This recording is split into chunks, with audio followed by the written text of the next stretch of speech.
She wasn't chosen. She was sent. When her sister refused a powerful duke, Eliza Harroway became the replacement, quiet, obedient, expected to fade into the background of a loveless marriage. But the duke didn't want her sister. He wanted her. And that changes everything. This is a story of survival, defiance, and choosing yourself when the world expects you to disappear. Stay until the end, hit that like button, and comment your city so I can see how far this story travels. Now, let's begin. The carriage wheels ground against frozen dirt, each jolt reminding Eliza Harroway that she was moving farther from everything she'd ever known. Not that it mattered. She'd never truly belonged anywhere. She pressed her gloved hand against the window, watching her breath fog the glass. Outside, the landscape had shifted from rolling green fields to something harsher. Bare trees clawing at gray skies, stone walls marking boundaries she didn't understand. The north. She'd heard stories, cold, unforgiving. A place where softness died, perfect for someone like her. "You're being very quiet, Miss Harroway." Eliza glanced at Mrs. Pemberton, the chaperone her father had hired for appearances. The woman sat across from her, wrapped in furs that probably cost more than Eliza's entire wardrobe. Her face was kind enough, but there was pity in her eyes. Everyone had that look lately. "I don't have much to say," Eliza replied. "Nervous about meeting the Duke?" No, it wasn't a lie. Nervousness required hope, expectation, the possibility that things might go well or poorly. Eliza had none of that. She knew exactly what this was. A transaction. Her sister Vivian had refused the Duke's proposal 3 weeks ago, and their father, desperate to maintain the alliance, had offered Eliza instead. No one asked if she wanted to go. No one ever asked Eliza anything. "He's very powerful," Mrs. Pemberton continued, as if reciting from a script. "One of the wealthiest landholders in the realm. Ashcombe Estate is said to be magnificent." "I'm sure it is. And handsome, they say, though older than your sister by several years." Eliza didn't respond. What difference did it make if he was handsome or hideous? She wasn't here to fall in love. She was here because Vivian had said no, and Eliza never said no to anything. The carriage turned sharply, and Mrs. Pemberton clutched her armrest. Through the window, Eliza caught her first glimpse of Ashcombe. It rose from the hillside like something carved from the mountain itself, all dark stone and sharp angles, towers reaching toward clouds that looked ready to split open.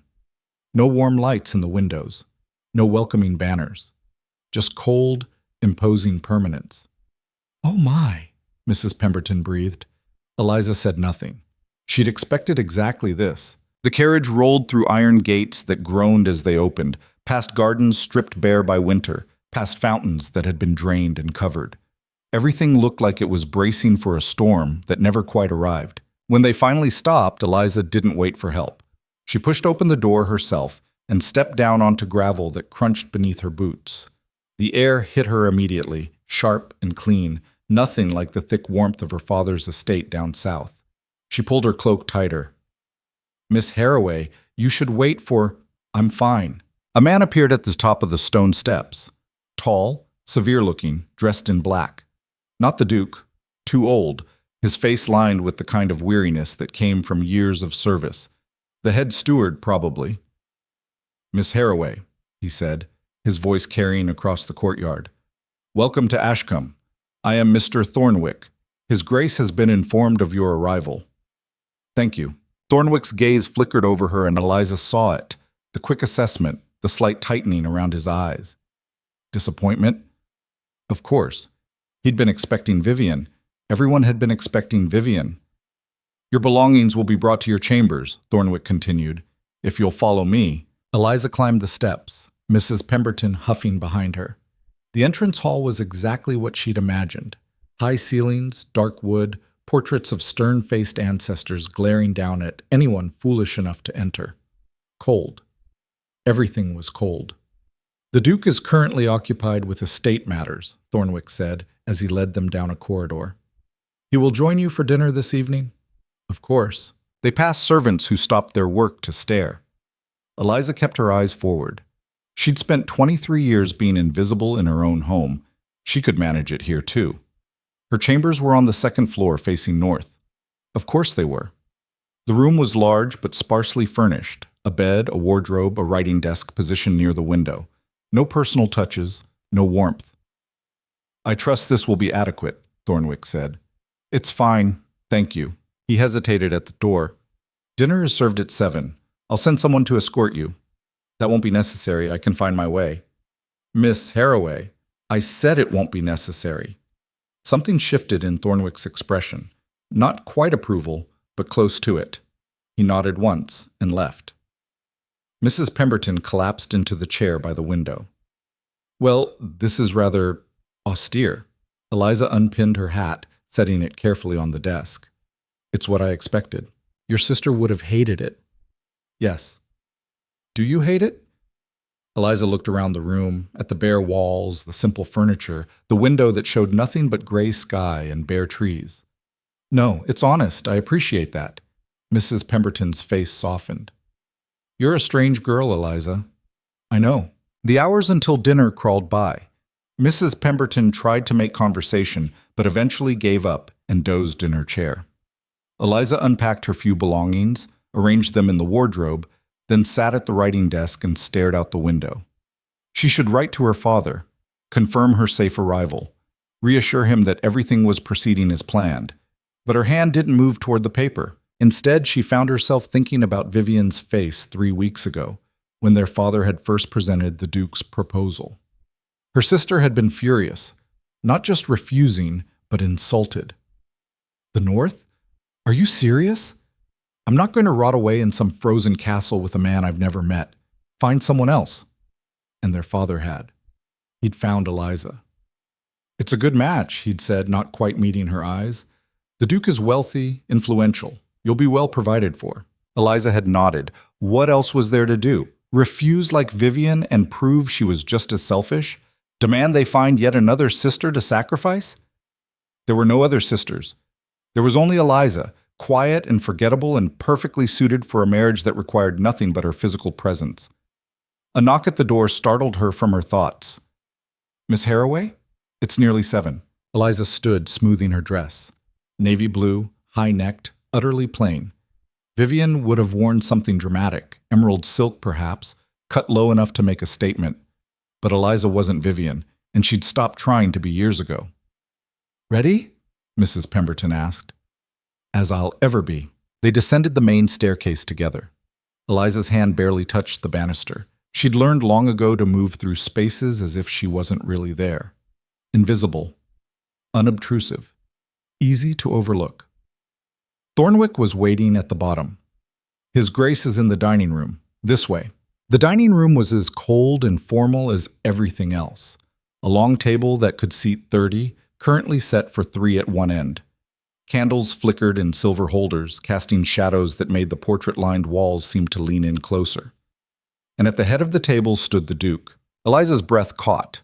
Not from attraction, she was too practical for that, but from surprise. He wasn't what she'd expected. Younger than she'd imagined, maybe 35, with dark hair touched with gray at the temples.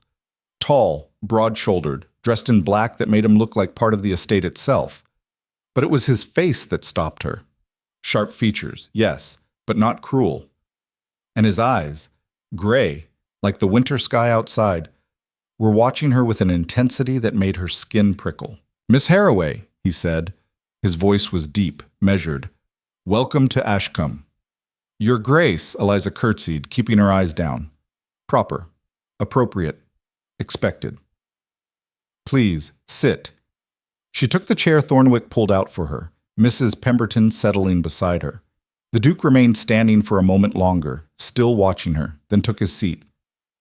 "I trust your journey was uneventful?" "Yes, Your Grace." "The roads can be difficult this time of year. I'm glad you arrived safely." "Thank you." Servants appeared with the first course. Soup, something rich and dark that steamed in the cold room. Eliza picked up her spoon, waiting for the Duke to begin. Proper etiquette. She knew the rules, but he didn't eat. He just kept watching her. "You're very quiet," he said finally. "I apologize if—" "Don't apologize. I'm simply observing." Mrs. Pemberton cleared her throat delicately. "Miss Harroway had a long journey, Your Grace. Perhaps she's simply tired." "Perhaps." But he didn't sound convinced. Eliza forced herself to take a spoonful of soup. It was good, better than good, but she barely tasted it. The Duke's attention was like weight pressing down on her shoulders. Why was he staring? Had she done something wrong already? Failed some test she didn't know existed? "Your father sends his regards," the Duke said. "He's quite pleased with this arrangement. I'm sure he is." "Are you?" Eliza's spoon paused halfway to her mouth. "I'm sorry? Are you pleased with this arrangement, Miss Harroway?" The question hung in the air between them, honest, direct, completely unexpected. She set down her spoon carefully. "I understand the benefits of this alliance, Your Grace, for both our families." "That's not what I asked." Heat crept up her neck. "I'm here, aren't I?" "You are. But that doesn't answer my question." Mrs. Pemberton was practically vibrating with discomfort. "Your Grace, surely—" "Mrs. Pemberton." The Duke's voice was quiet but final. "I'm speaking with Miss Harroway." Silence fell. Eliza could hear her own heartbeat, the crackle of fire in the hearth, the soft footsteps of servants in the hallway outside. "I don't know if I'm pleased," she said finally, surprising herself with the honesty. "I don't know what I'm supposed to feel." The Duke leaned back in his chair, something shifting in his expression. "Thank you." "For what?" "For not lying to me." She didn't know what to say to that. The conversation had gone somewhere she couldn't follow, into territory that felt dangerous. So she did what she always did. She retreated, picked up her spoon, ate her soup, made herself small, but she could still feel him watching. Dinner continued in relative silence. Mrs. Pemberton made valiant attempts at small talk, comments about the estate, the weather, the journey, but they fell flat. The Duke answered politely, but briefly, his attention never quite leaving Eliza. When the final course was cleared, he stood. "Mrs. Pemberton, I'm sure you're exhausted. Thornwick will show you to your rooms." "Oh, but I should stay with That won't be necessary. I'd like to speak with Miss Harroway alone." Mrs. Pemberton looked like she might argue, then thought better of it. She rose, gave Eliza a meaningful look that probably meant be careful, and followed Thornwick out. The door closed. Eliza was alone with the Duke.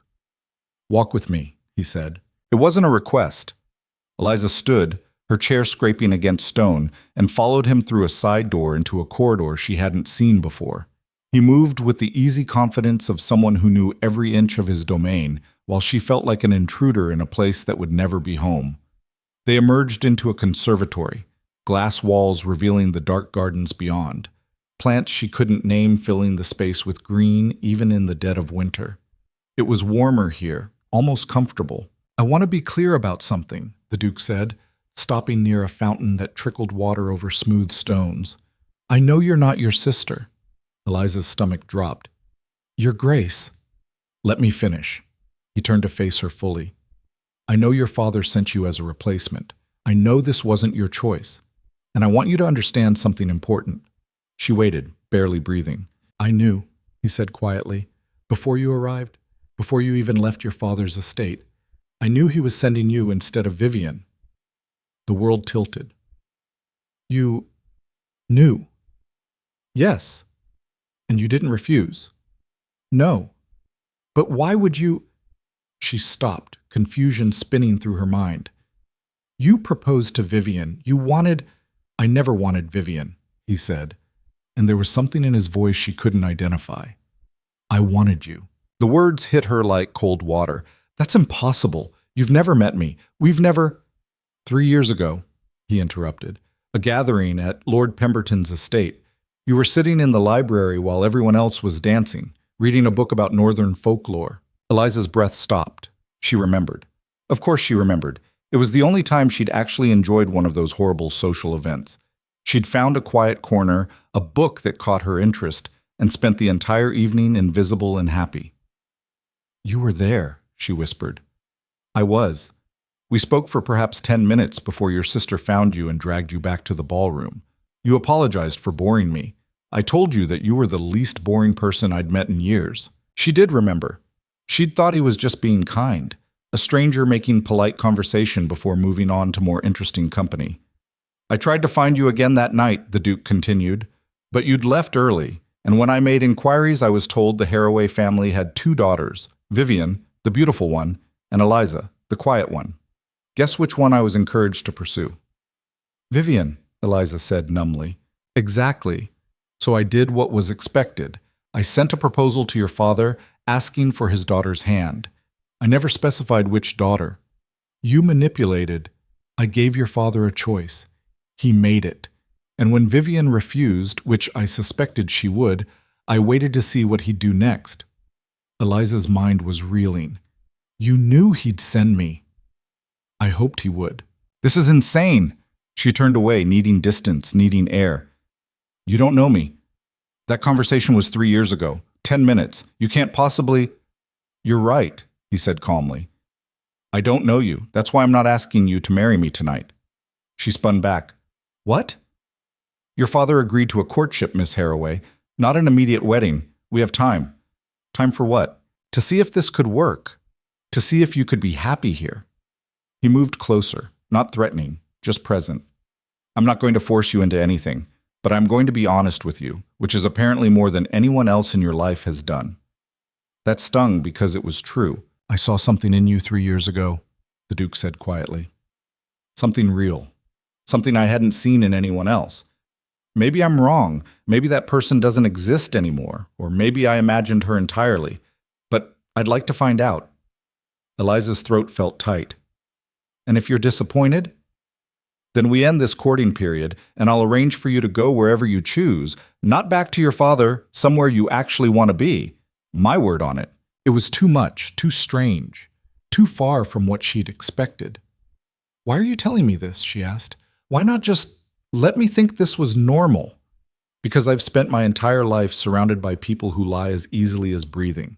I don't want that, and I don't think you do either. She didn't. He was right about that. I need time to think, she said. Take all the time you need. Your chambers are yours. This estate is yours to explore. I won't pressure you. And if I decide to leave, then I'll arrange it personally. He stepped back, giving her space. But I hope you'll stay, at least for a while. See what this place could be. He left without another word, leaving Eliza standing in the conservatory with her thoughts in chaos. She didn't know what to feel. Anger that he'd manipulated the situation, relief that he'd been honest, confusion about everything. But underneath it all, buried so deep she almost didn't recognize it, was something she hadn't felt in years, curiosity. The next morning dawned gray and cold. Eliza woke before sunrise, her mind still churning from the previous night's conversation.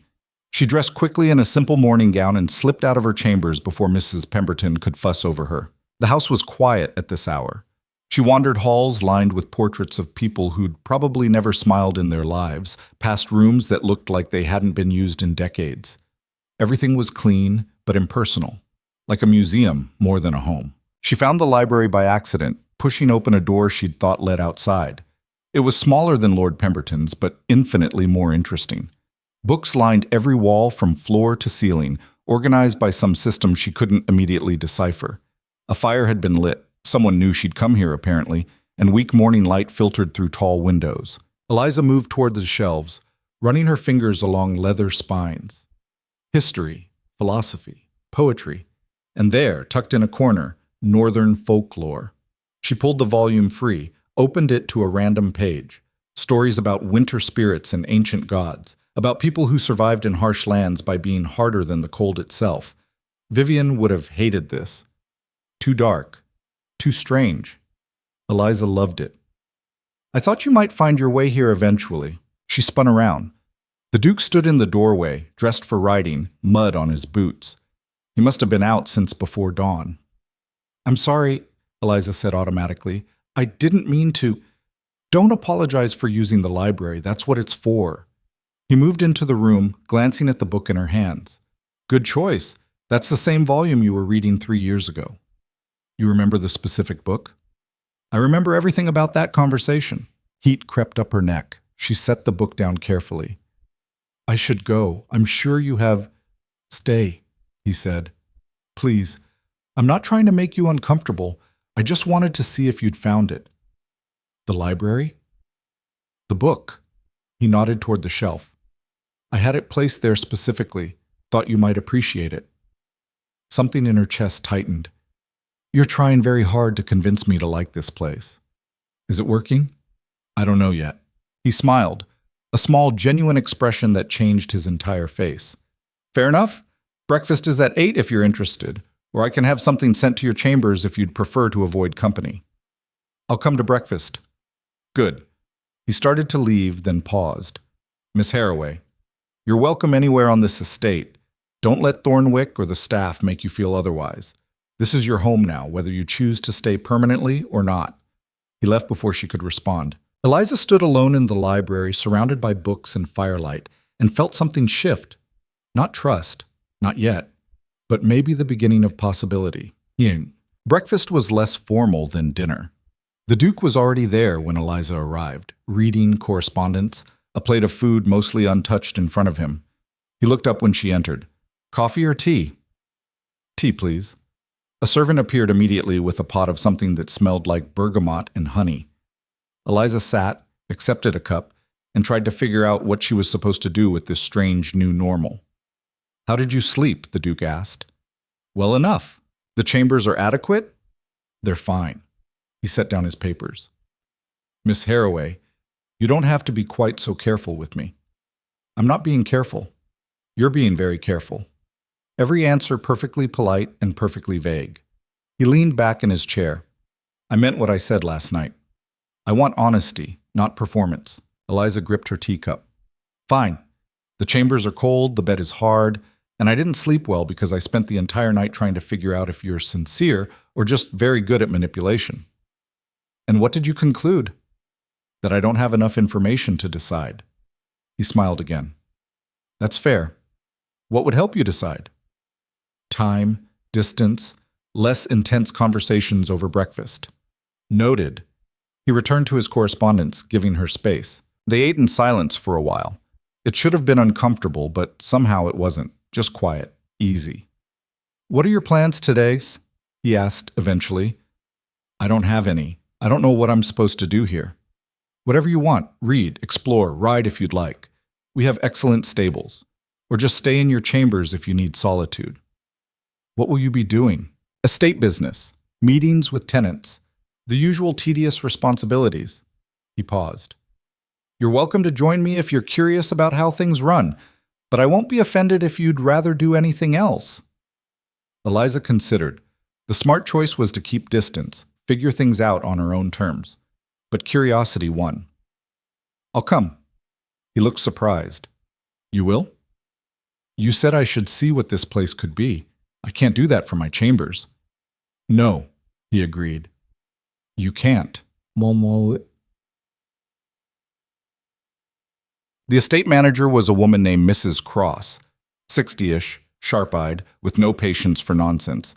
She looked at Eliza with the same assessing expression Thornwick had worn, but without the disappointment. So you're the replacement, she said bluntly. That's what everyone keeps calling me. And how do you feel about that?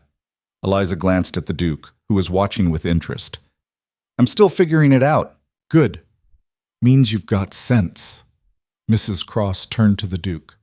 The Ferguson family's roof is leaking again, 3rd time this winter.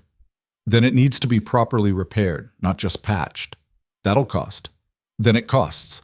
They've been on this land for 4 generations. We take care of our people. The conversation continued, problems with irrigation, disputes over property lines, requests for funding to repair a bridge. The Duke listened to everything, made decisions quickly but thoughtfully, never dismissed a concern as too small. Eliza found herself paying attention not to the specific issues, but to how he handled them. Fair, direct. He didn't waste time on pleasantries, but he wasn't cruel either. Just honest, like he'd been with her. What do you think? He asked during a break in meetings. About what? Estate management? Boring? No. She meant it. It's interesting, seeing how everything connects. Most people find it tedious. Most people aren't interested in how things actually work. They just want the results. He studied her for a long moment. That's very true. The day wore on. More meetings, more decisions, more glimpses into how this place functioned. And slowly, Eliza began to understand something. The Duke wasn't trying to impress her with wealth or status. He was showing her his life, the real one, the one that involved mud and broken roofs and tenant disputes. By the time they returned to the house, the sun was setting and Eliza was exhausted. "Thank you for today," the Duke said as they reached the main hall. "You're thanking me." "You didn't have to spend the entire day in tedious meetings, but you did. I wanted to see it. You were right. I can't understand this place from my chambers." "And? Do you understand it now?" "A little." She pulled off her gloves. "Enough to know it's not what I expected. Better or worse?" "Different." He nodded, accepting that. "Dinner is at 7 again. Unless you'd prefer to eat alone?" "No, I'll come down." Something in his expression shifted. Pleasure, maybe, or relief. "Good. I'll see you then." He walked away, leaving Eliza standing in the hall with the strangest feeling settling in her chest. She didn't hate it here. She probably should. This cold, austere estate with its serious Duke and complicated responsibilities, this should be everything she feared. But it wasn't. And that scared her more than anything else. Over the next week, a pattern emerged. Breakfast together, usually quiet. Days spent either exploring the estate or attending to business alongside the Duke. Dinners that grew gradually less formal, conversations that became easier. And through it all, the Duke kept his word.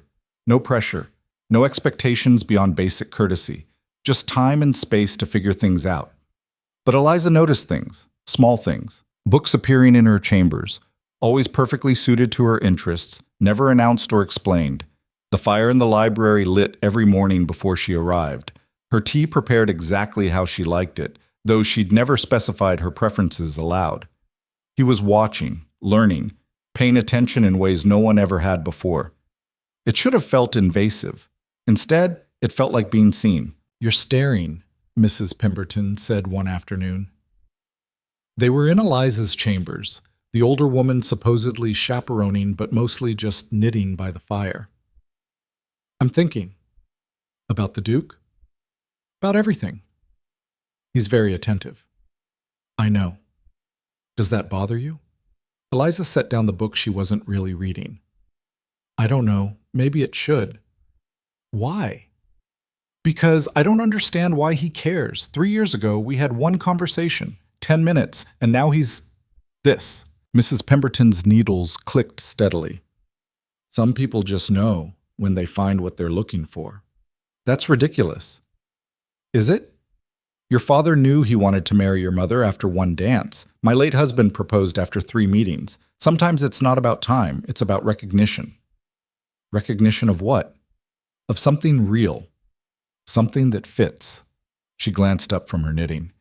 "The question isn't whether he knows what he wants, dear. It's whether you do." Eliza didn't have an answer to that. The first real test came 2 weeks into her stay. The Duke announced over breakfast that they were hosting a dinner party. "Lord and Lady Morrison," he explained. "Old family friends. They're passing through on their way south." "Do you want me to attend?" Eliza asked carefully. "Of course. Why wouldn't I?" "Because we're not officially. You're here as my guest. My intended, eventually, if you choose. That's enough. But it wasn't enough. Not for society. Not for people who would see her and know immediately she was the replacement. The second choice. The sister who wasn't good enough the first time around. The dinner was exactly as awful as Eliza feared.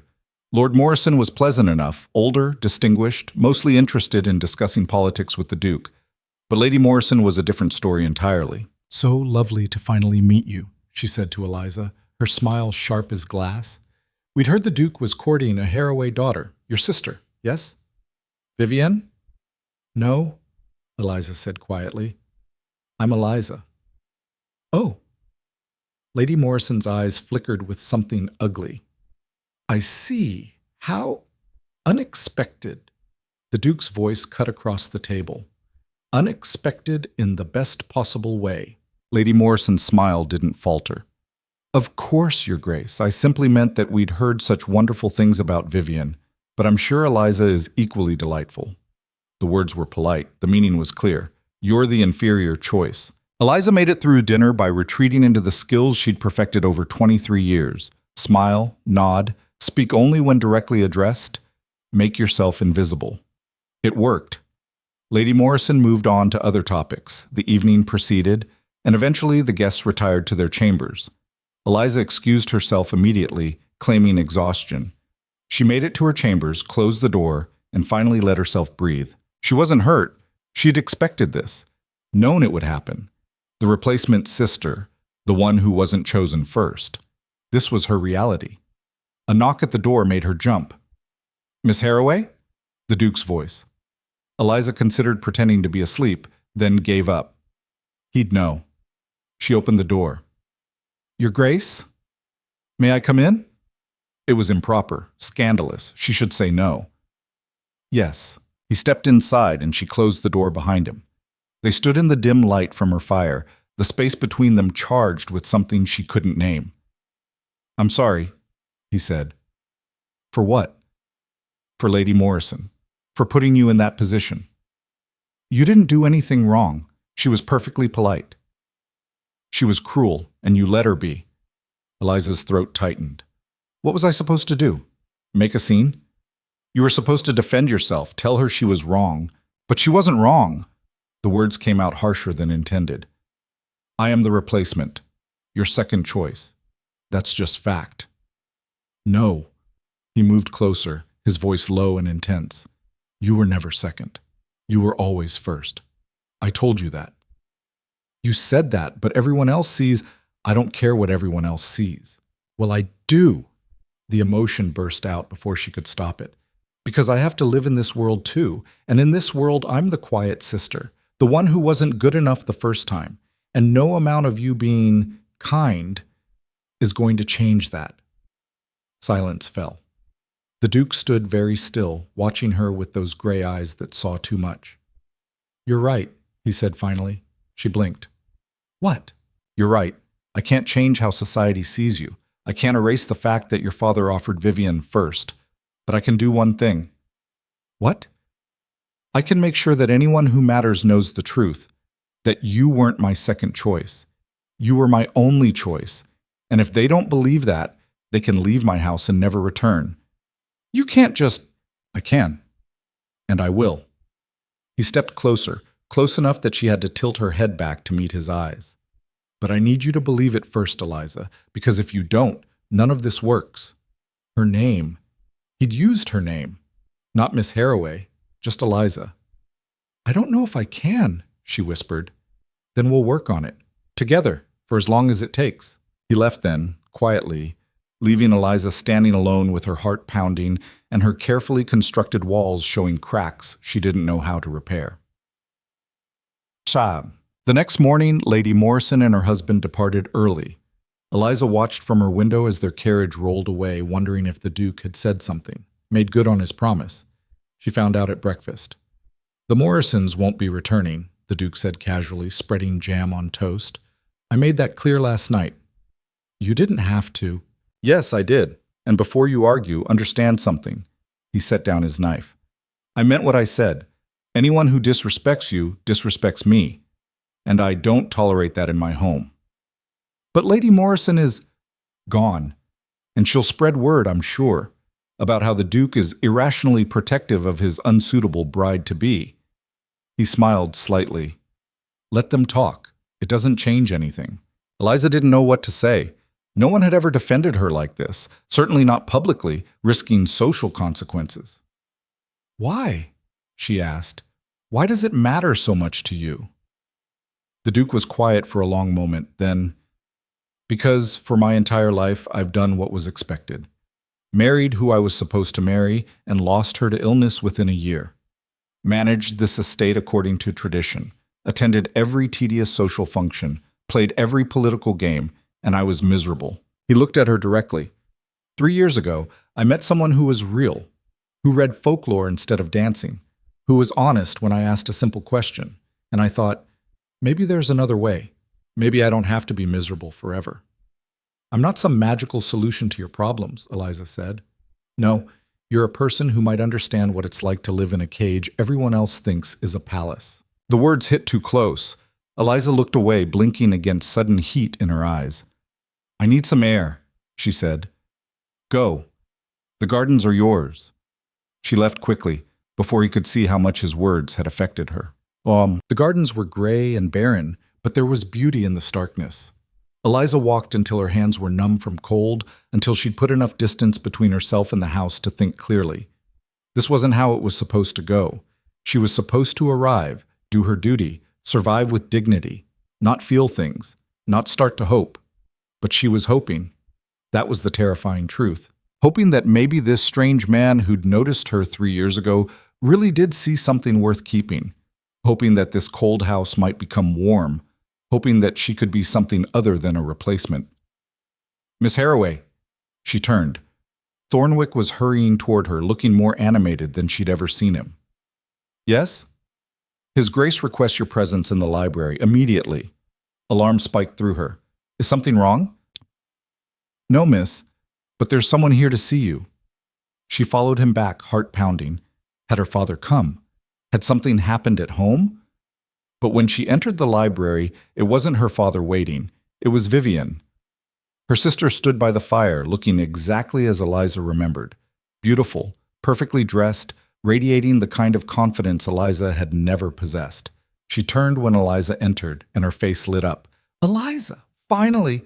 I've been waiting forever." Eliza's stomach dropped. "Vivian, what are you doing here?"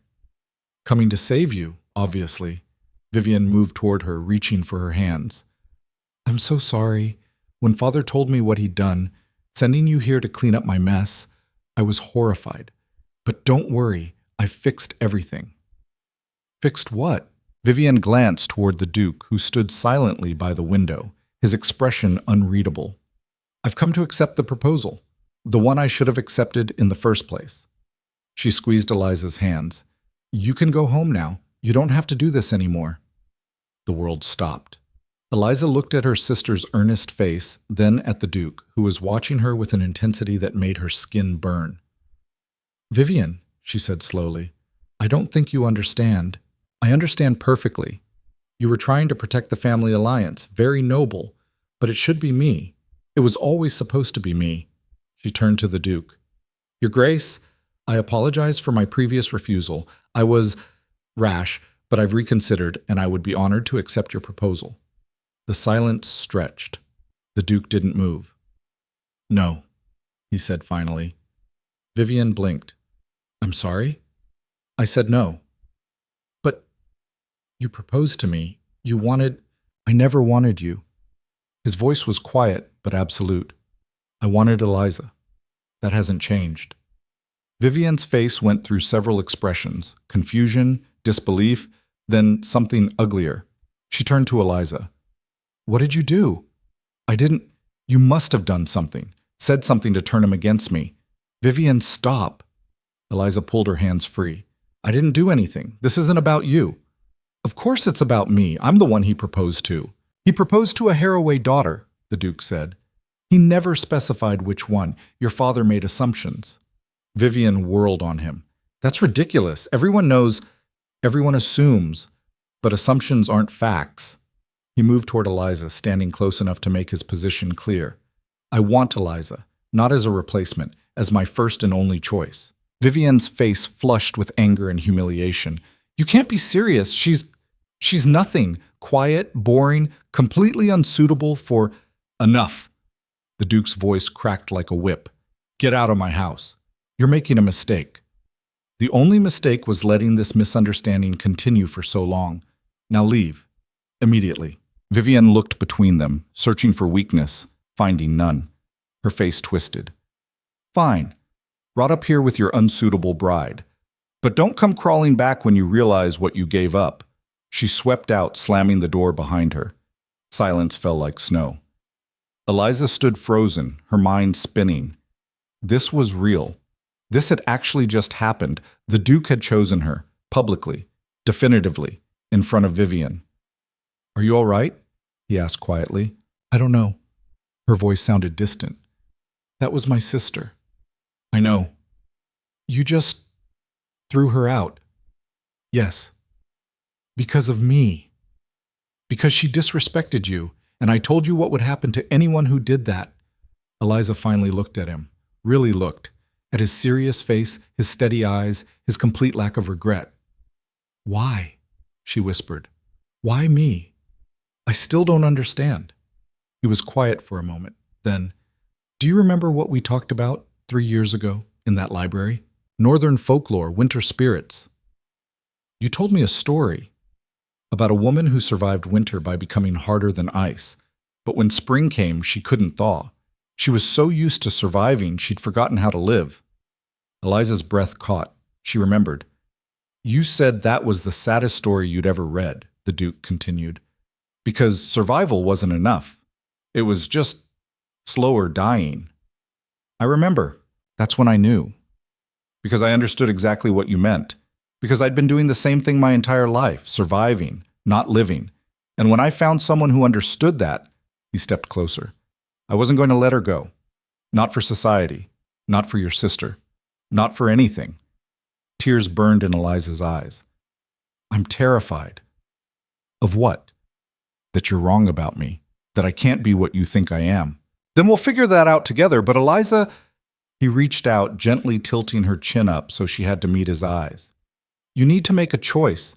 Not for your father, not for the alliance, for yourself. Do you want this? It was the same question he'd asked that first night, but everything was different now. She thought about this past 2 weeks. The quiet breakfasts, the estate meetings, the library, the gardens, the way he'd defended her to Lady Morrison, the way he'd just refused Vivian without hesitation. She thought about her life before, invisible, unwanted, expected to be grateful for whatever scraps she was given. And she thought about what it might be like to choose something for herself, to step into the storm instead of hiding from it. Yes, she whispered. I want this. Something shifted in his expression. Relief, joy, hope. You're sure? No, but I'm choosing it anyway. He smiled then, genuine and warm, and Eliza felt something crack open in her chest, something that had been frozen for longer than she could remember. Then let's begin, he said. And for the first time in her life, Eliza Harroway stepped forward instead of back, chose herself instead of safety, reached for something uncertain instead of accepting what she was given. It was terrifying. It was exhilarating. It was hers. The decision should have made things easier. It didn't. 3 days after Vivian's departure, Eliza sat in the morning room with Mrs. Pemberton, pretending to read while her mind spun in circles. She'd said yes. She'd chosen this. So why did everything feel more complicated now? You're doing it again, Mrs. Pemberton said without looking up from her embroidery. Doing what? Overthinking. I can practically hear the gears grinding from here. Eliza set down her book. I'm allowed to think. Thinking is fine. Torturing yourself is not. The older woman finally looked up. What's bothering you? Nothing. Everything. I don't know. Eliza stood, restless. I made a choice.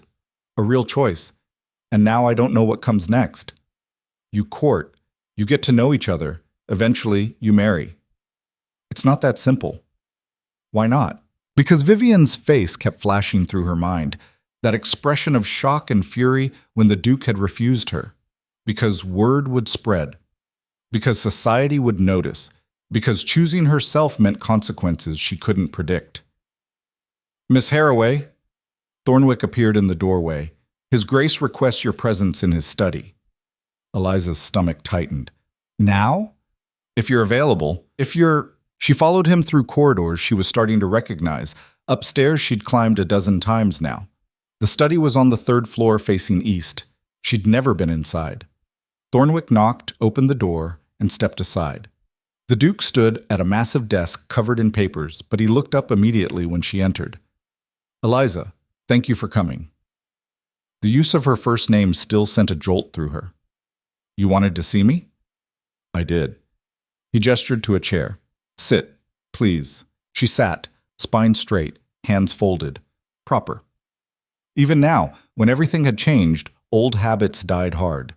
The Duke came around the desk, leaning against it instead of sitting behind it. Less formal, more direct. I need to tell you something, before you hear it from someone else. Dread pooled in her stomach.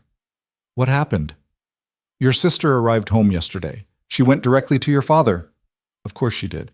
And she told him I refused her, that I'm insisting on you instead. He paused. Your father is displeased. Displeased how? He sent a letter this morning, demanding to know why I would reject his superior daughter for an inferior replacement. The Duke's jaw tightened. His words, not mine. The words shouldn't have hurt. Eliza had heard variations of them her entire life, but somehow, knowing her father had put it in writing, had made it official and permanent, felt like a punch to the chest. What did you tell him? The truth, that you're not a replacement, that I chose you deliberately, and that if he can't accept that, he can dissolve the alliance himself. Eliza's breath stopped. You can't do that. The alliance is meaningless if it requires you to be treated as less than you are. But your estates, the trade agreements, can be renegotiated with other families. He moved closer, crouching so they were eye level. Eliza, listen to me. I meant what I said. I won't let anyone disrespect you. Not society matrons, not your sister, and definitely not your father. He'll never accept this. Then he doesn't. We move forward anyway. She stared at him, at this man who kept burning bridges for her sake, and felt panic rising. You're destroying everything. For what? For me? Yes. But I'm not worth Don't. His voice was sharp. Don't finish that sentence. It's true, though. Objectively. Vivian is more beautiful, more accomplished, more suited to a life I don't want. He stood, pacing to the window. Do you know what my first marriage was like? The question caught her off guard. No. Perfect. On paper. Catherine was beautiful, well-bred, exactly what a duchess should be, and we were absolutely miserable together. He turned back to face her. She wanted London society. I wanted quiet. She wanted parties and attention. I wanted peace. We barely spoke the last 6 months of her life, and when she died, I felt terrible because my primary emotion was relief. Eliza didn't know what to say. I won't do that again, the Duke continued. I won't marry someone just because society approves. I'd rather be alone than trapped in another beautiful, empty arrangement. And you think I'm different? I know you are. Because you understand what it's like to feel invisible in your own life, to survive instead of live, to want something real even if it's harder than the alternative. He was right. That was the terrifying part. He kept being right about her. My father will make this difficult, Eliza said quietly. Let him try. He could withdraw his support, publicly denounce the match. Then we weather it. People will talk. They'll say terrible things. They already do. The Duke moved back to his desk, picking up another letter.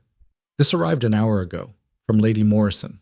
Apparently she's been quite busy spreading word about the Duke's unsuitable obsession with the inferior Harroway sister. Heat flooded Eliza's face. I'm sorry. For what? You didn't write it. He tossed the letter aside. This is what I'm trying to make you understand. The gossip, the disapproval, the scandal, it's already happening.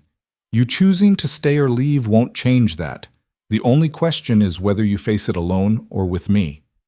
The weight of it pressed down on her. This isn't what I expected. What did you expect? I don't know. Something quieter, less explosive. He smiled slightly. You chose to marry a duke. It's never quiet. I didn't choose to marry anyone yet. I chose to see if this could work. Fair point? He crossed his arms. So, knowing what you know now, that your father is angry, society is gossiping, and this is going to be harder than we thought, do you want to continue? The smart answer was no. Walk away before things got worse. Return to invisibility and safety. But Eliza was so tired of being smart. Yes, she said, I want to continue. Something in his expression softened. Good, because I have an idea, and you're going to hate it. What kind of idea? The kind that makes everything more complicated in the short term but solves our long-term problem. Eliza's stomach dropped. I'm listening. We need society to see us together, really see us. Not as the Duke and his unsuitable bride, but as a matched pair. People who chose each other deliberately. And how do we do that? We accept every invitation, attend every gathering, put ourselves directly in front of everyone who's talking about us. He watched her carefully. We make it impossible for them to ignore or dismiss what we are. Horror washed over her. You want to parade me in front of society? The same society that's calling me unsuitable? I want to show them they're wrong. They won't change their minds. They'll just have more opportunities to be cruel. Some of them, yes. But others, he paused. Others might actually look at you and see what I see. Someone real. Someone worth knowing. You have too much faith in people. Maybe, but I have complete faith in you. Eliza stood abruptly, needing space. You barely know me. I know enough. 3 years ago, we had one conversation. And in the past 2 weeks, I've watched you handle estate business with more competence than half my trained staff. I've seen you read for hours without getting bored. I've watched you be kind to servants who expected you to be demanding. I've seen you face your sister's arrival with dignity instead of collapsing. He moved toward her. So, yes, maybe I don't know your favorite color or what you dream about, but I know who you are, and that's enough. She wanted to argue, to point out all the ways he was wrong, all the reasons this would fail, but the words stuck in her throat because part of her, the part she'd been suppressing for years, wanted to believe him. When would this start? She asked. There's a gathering in 3 days, Lord Pemberton's winter ball. The irony wasn't lost on her. The place where we first met. Yes, which makes it perfect. We walk in together, as a couple, and face everyone at once.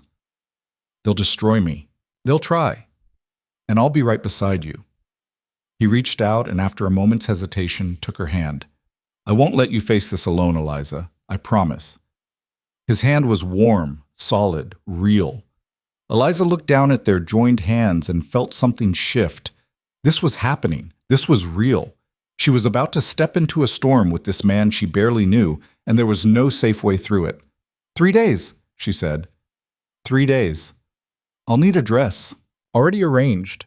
The seamstress will be here this afternoon. Of course, he'd thought of everything. You were very confident I'd say yes. I was hopeful. He squeezed her hand gently. Thank you for trusting me. I don't trust you yet, she said honestly, but I'm trying. That's all I ask. He released her hand and stepped back, and Eliza felt the loss of warmth immediately. She turned to leave, then paused at the door. What happens if this doesn't work? If society refuses to accept us? Then we stop caring what society thinks. That easy? No, but necessary. He met her eyes. I've spent my whole life doing what was expected. It made me miserable. I'm done with that, whether you stay with me or not. She nodded and left, her mind already racing ahead to the ball, to the scrutiny, to everything that could go wrong. This was insane. Absolutely insane. But she'd said yes anyway. The seamstress arrived after lunch, a tiny woman named Mrs. Fletcher, who took one look at Eliza and immediately started muttering to herself. Too thin. Good bones, though. Skin needs sun, but we can work with pale. Hair is lovely. Why have you been hiding it? I haven't been hiding. You absolutely have, pulled back tight like you're trying to disappear. Mrs. Fletcher circled her like a predator sizing up prey. Well, we're not hiding anymore, are we? His Grace was very specific about that. Eliza's face heated. What did he tell you? That you needed a dress that would make people look twice. Something that showed who you really are, not who you've been pretending to be. She pulled out her measuring tape. Arms up. The next hour was a blur of measurements, fabric samples, and Mrs. Fletcher's running commentary on everything from Eliza's posture to her choice of undergarments. You've been dressing like you're apologizing for existing, the seamstress declared. We're fixing that. I dress appropriately. You dress invisible. There's a difference. She held up a swatch of deep blue silk. This. With your coloring, it'll be stunning. It's too bold. Exactly. Mrs. Fletcher grinned. You're about to walk into a room full of people who think you're unsuitable. You show up in another drab navy dress, you prove them right. You show up in this, you make them question everything. I don't want to make a spectacle. Too late for that, dear. You're already the spectacle. Might as well look good doing it. By the time Mrs. Fletcher left, Eliza was exhausted and terrified.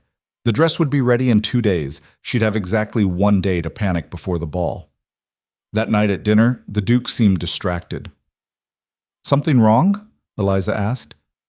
No, just thinking about the ball. He set down his fork. I should warn you.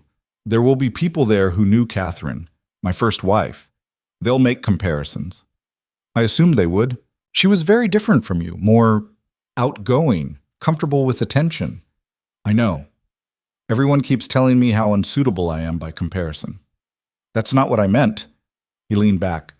Catherine would have loved this situation. The drama, the attention, the scandal.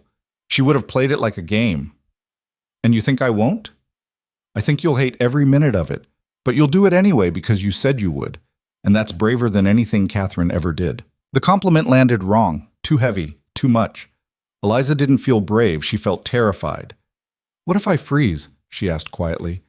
What if someone says something cruel and I just shut down? Then I'll handle it, and we'll leave, no judgment. You'll regret this, choosing me. Eliza. He waited until she met his eyes. I won't. Stop waiting for me to change my mind. Everyone else changes their mind about me. Why would you be different? Because I know what I want, and I'm not interested in someone easier. I'm interested in you. She didn't know how to respond to that, so she changed the subject. Tell me about the people who'll be there. Who should I avoid? Everyone will want to meet you. The key is controlling the narrative before they control it for you. They spent the rest of dinner strategizing, who to approach first, what to say, how to handle difficult questions. Felt like preparing for battle. Maybe it was. The day of the ball arrived faster than Eliza wanted. She spent the morning in the library trying to distract herself with books and failing miserably. Every sound made her jump. Every footstep in the hall felt like an omen. You're going to wear a hole in the carpet, Mrs. Pemberton said from her chair. Eliza stopped pacing. I can't do this. Of course you can. You don't understand. These people, they already hate me, and I'm about to walk into a room full of them and pretend I belong. You do belong. You're the Duke's chosen companion. That's all the belonging you need. But what if... Stop. Mrs. Pemberton set down her knitting. Listen to me. You've spent your entire life making yourself small, invisible, safe. And where has it gotten you? Dismissed, overlooked, sent north as a replacement. The words stung because they were true.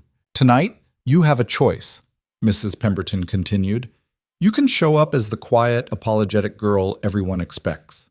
Or you can show up as the woman the Duke sees when he looks at you, someone strong enough to choose herself, someone brave enough to face the storm. I don't feel brave. Bravery isn't about feeling fearless. It's about being terrified and doing it anyway. A knock at the door interrupted them. Miss Harroway, your dress is ready. Mrs. Fletcher had outdone herself. The gown was deep sapphire silk that caught the light like water, cut to fit Eliza's frame perfectly. Not scandalous, but not invisible either. The neckline was modest but elegant, the sleeves long and fitted. But it was the back that made Eliza's breath catch, open almost to her waist, showing skin she'd never revealed in public. I can't wear this. You absolutely can, Mrs. Fletcher said firmly. And you will. Trust me. Getting dressed took an hour.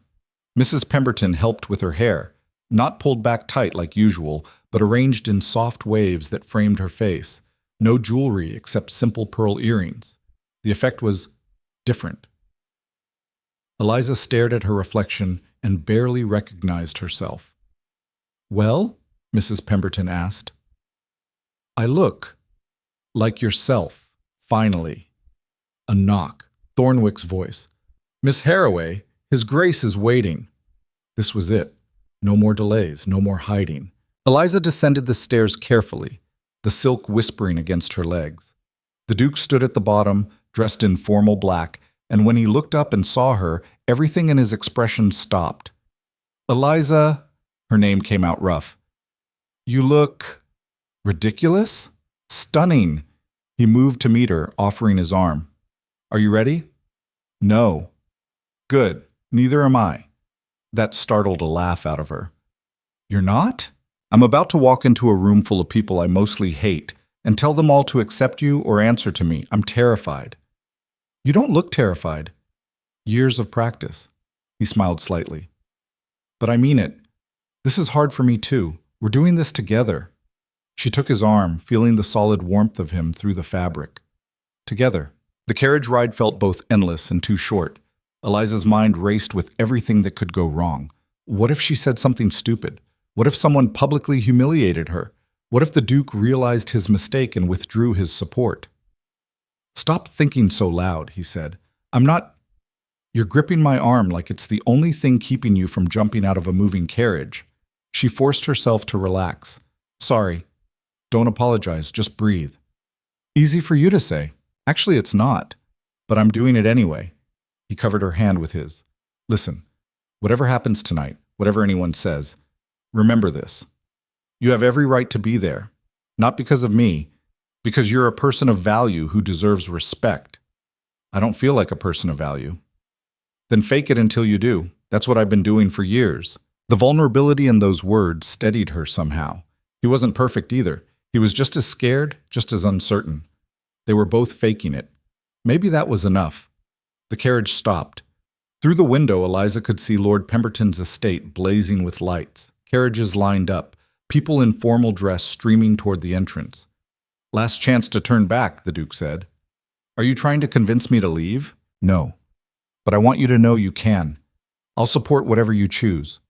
Eliza looked at the house, at all those people who would judge her, whisper about her, find her lacking. Then she looked at the Duke, who was watching her with steady gray eyes that had seen her from the beginning. "No," she said. "We're doing this." "You're sure?" "Absolutely not. But I'm doing it anyway." He smiled, genuine and warm, and squeezed her hand. "Then let's go make them all regret underestimating you." The carriage door opened. The Duke stepped out first, then turned to help her down. And as Eliza stepped onto the gravel drive, into the lights and noise and scrutiny, she felt something shift inside her. Not confidence exactly, but something close to it. She'd spent 23 years being invisible, being safe, being small. Not tonight. Tonight, she was going to let them see her. All of her. And whatever happened next, she'd face it.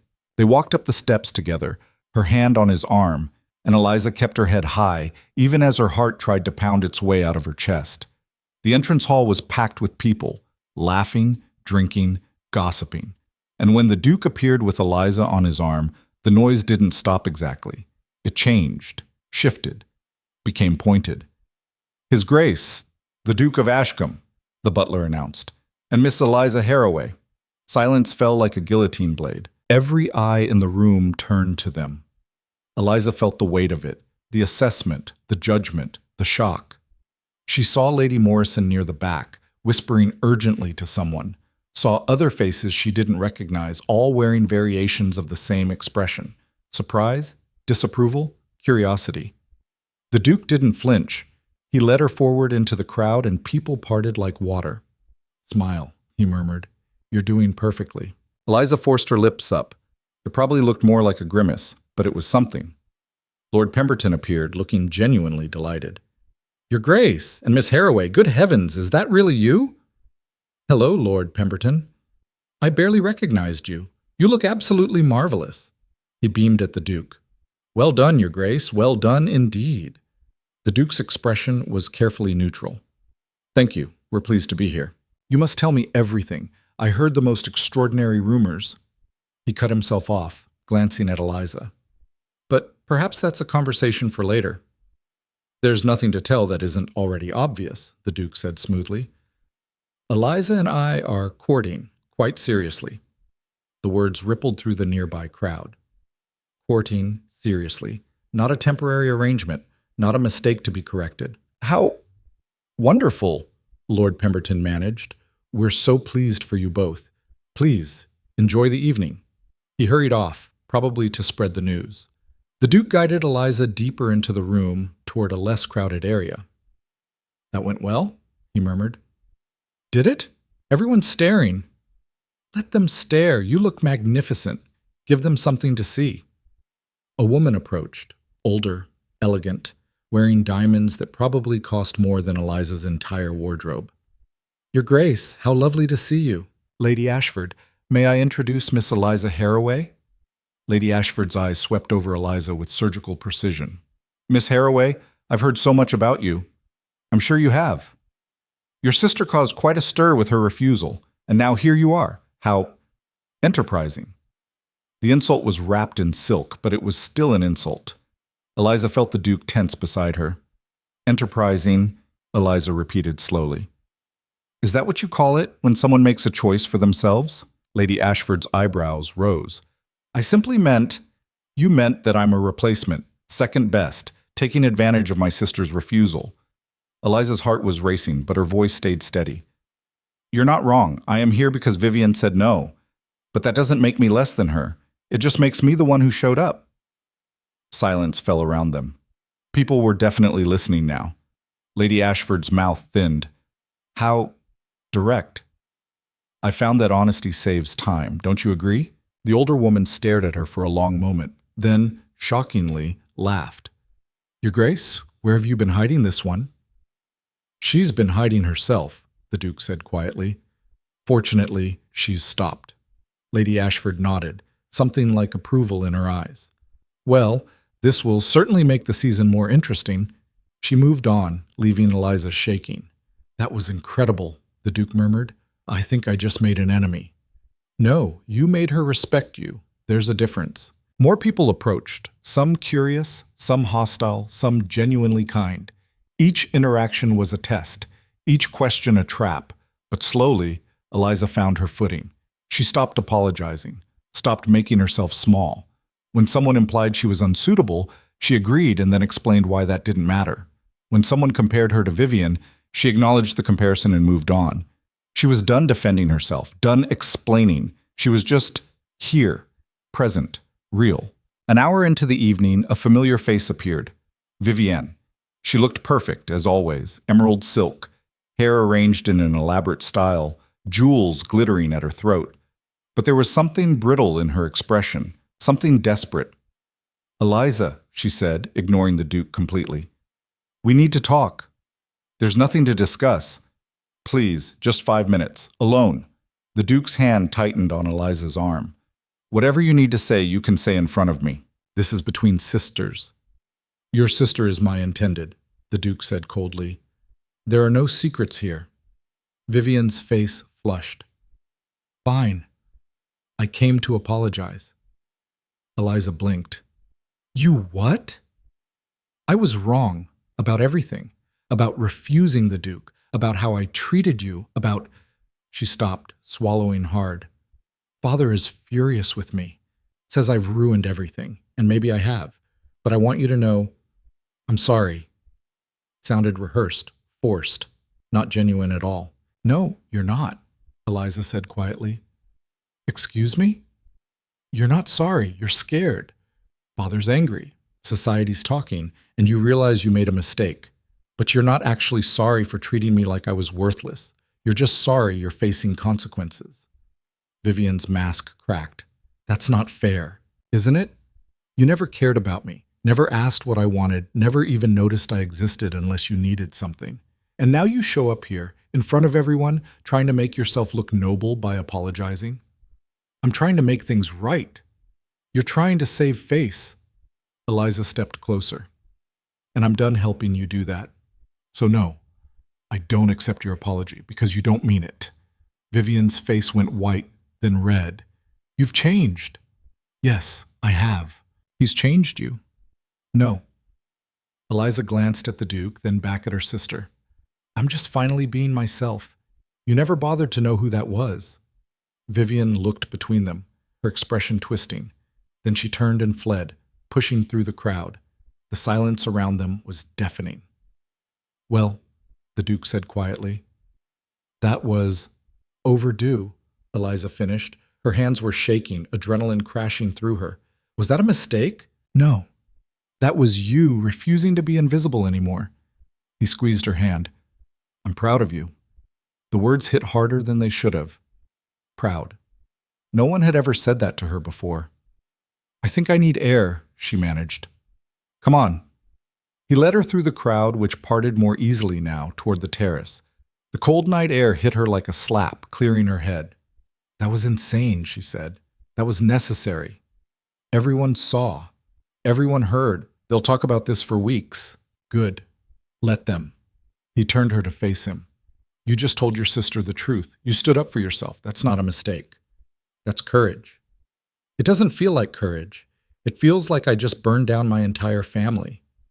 Your family burned itself down the moment they treated you as disposable. They're still my family. Then they should have acted like it. His voice was fierce. You deserve better than people who only value you when it's convenient, and I'm going to make sure you know that, even if it takes years. Eliza stared at him, at this man who kept defending her, kept pushing her to see herself differently. Why do you care so much?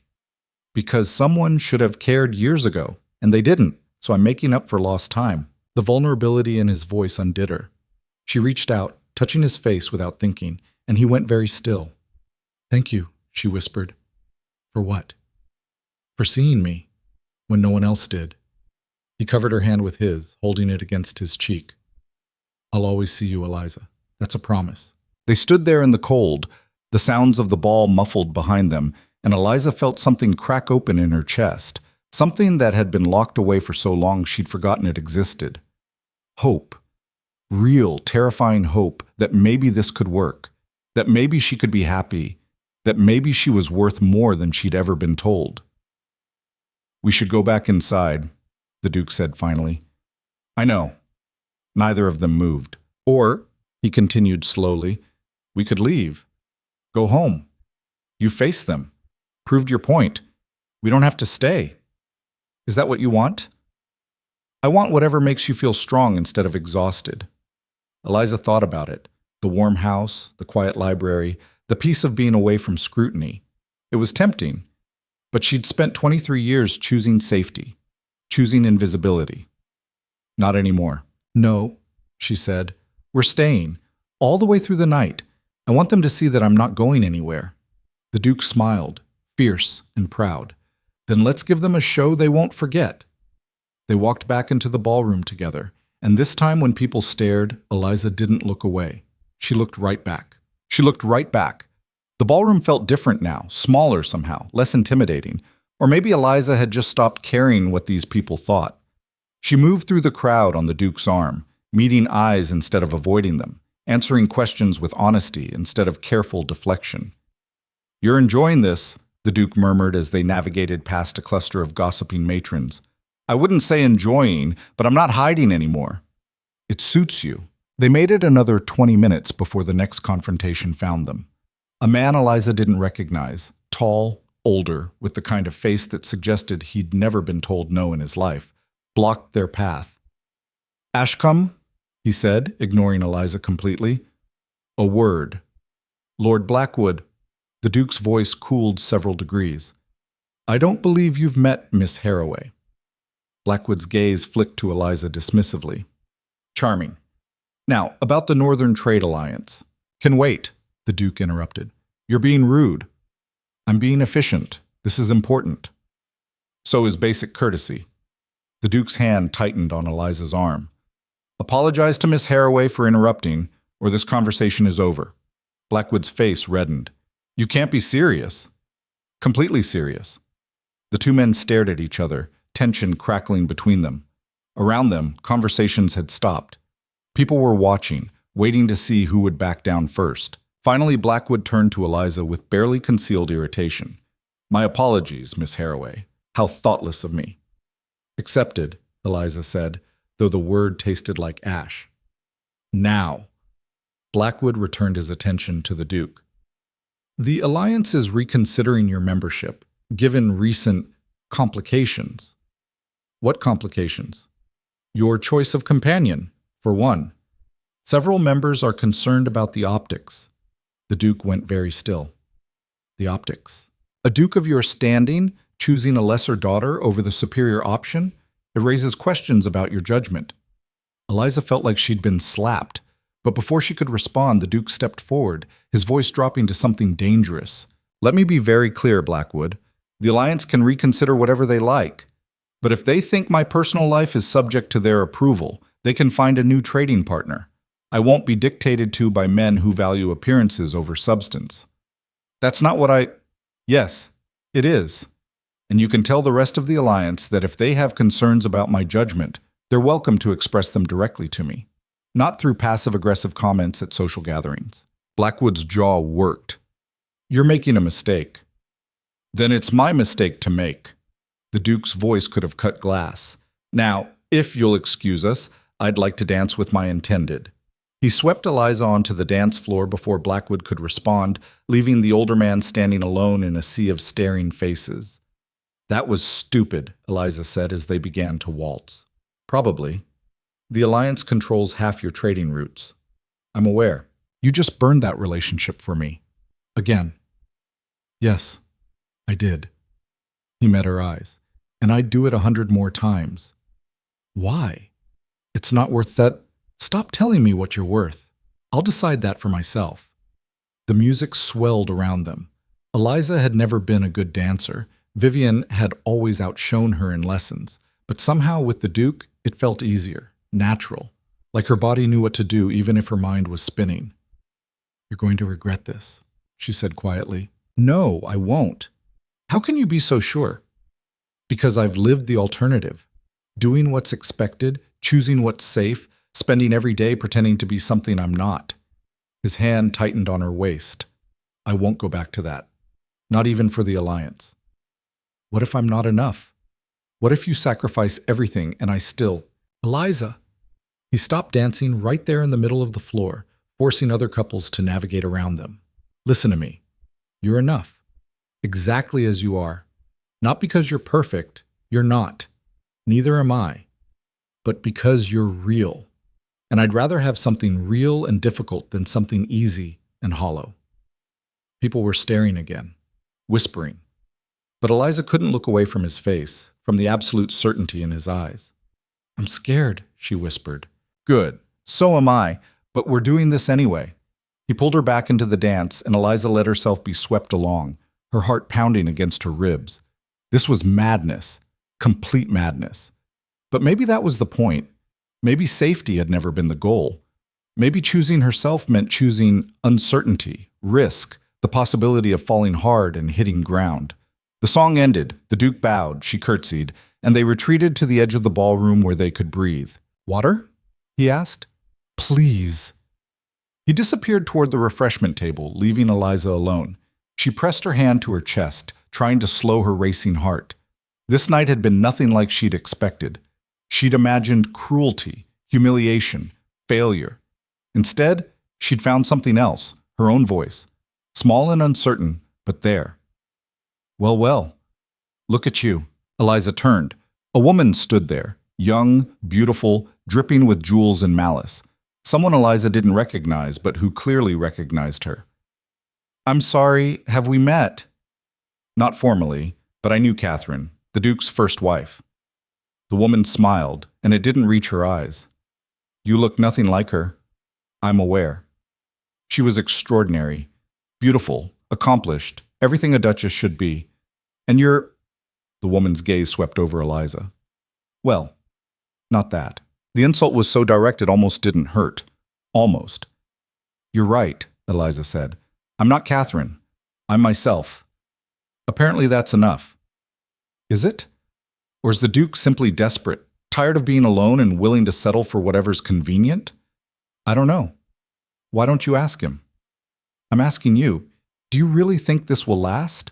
That he won't wake up one day and realize what he's given up for someone so ordinary? The words hit harder than Eliza wanted to admit.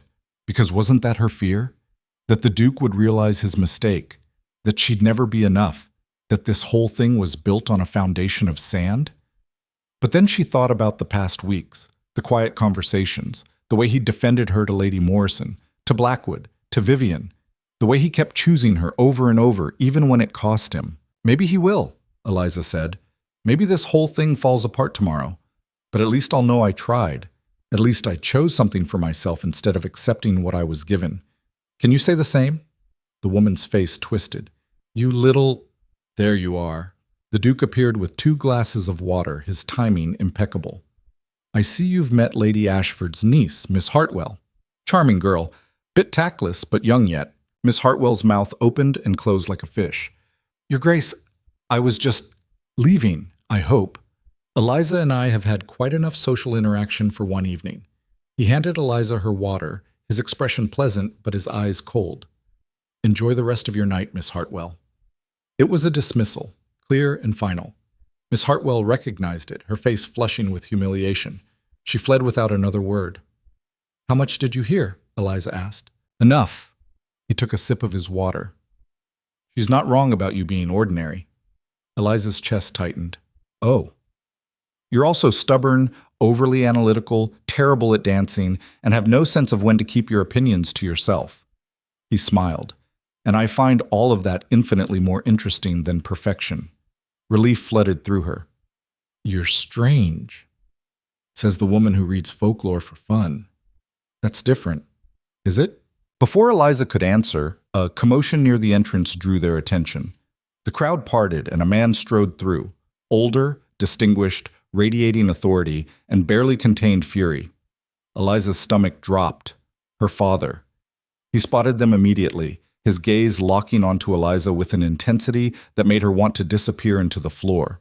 He crossed the ballroom in long strides, ignoring everyone who tried to greet him. Eliza, he said, his voice tight. We need to speak, now. Lord Harroway. The Duke stepped slightly in front of Eliza. How unexpected. Your Grace. Her father's jaw was clenched. I need to speak with my daughter, privately. Anything you need to say to Eliza, you can say in front of me. This is a family matter, and Eliza is an adult capable of deciding whether she wants to speak with you. Both men looked at her. The entire ballroom was watching now, not even pretending to be interested in anything else. Eliza's hands were shaking. It's fine, she said quietly. I'll talk to him. The Duke's expression was doubtful. Are you sure? Yes, just don't go far. I won't. Her father led her to a small study off the main hall, closing the door firmly behind them. The moment they were alone, his composure cracked. What do you think you're doing? He demanded. I don't know what you... Don't play stupid with me, Eliza. You've humiliated your sister, jeopardized our family's standing, and now you're parading around as if you have any right to this match. The words hit like physical blows. I didn't humiliate Vivian. She refused the Duke. You just what? Swooped in to take advantage of her mistake? Convinced the Duke you were somehow better? No, he chose me. I didn't ask for this. Then unchoose it. Tell him you've reconsidered. Step aside and let Vivian fix what she broke. Eliza stared at her father. Vivian broke it. Let her fix it herself. She can't. He won't see her. He's obsessed with you for some incomprehensible reason, and you need to end this before it destroys everything. Everything? Or just your alliance? Her father's face reddened.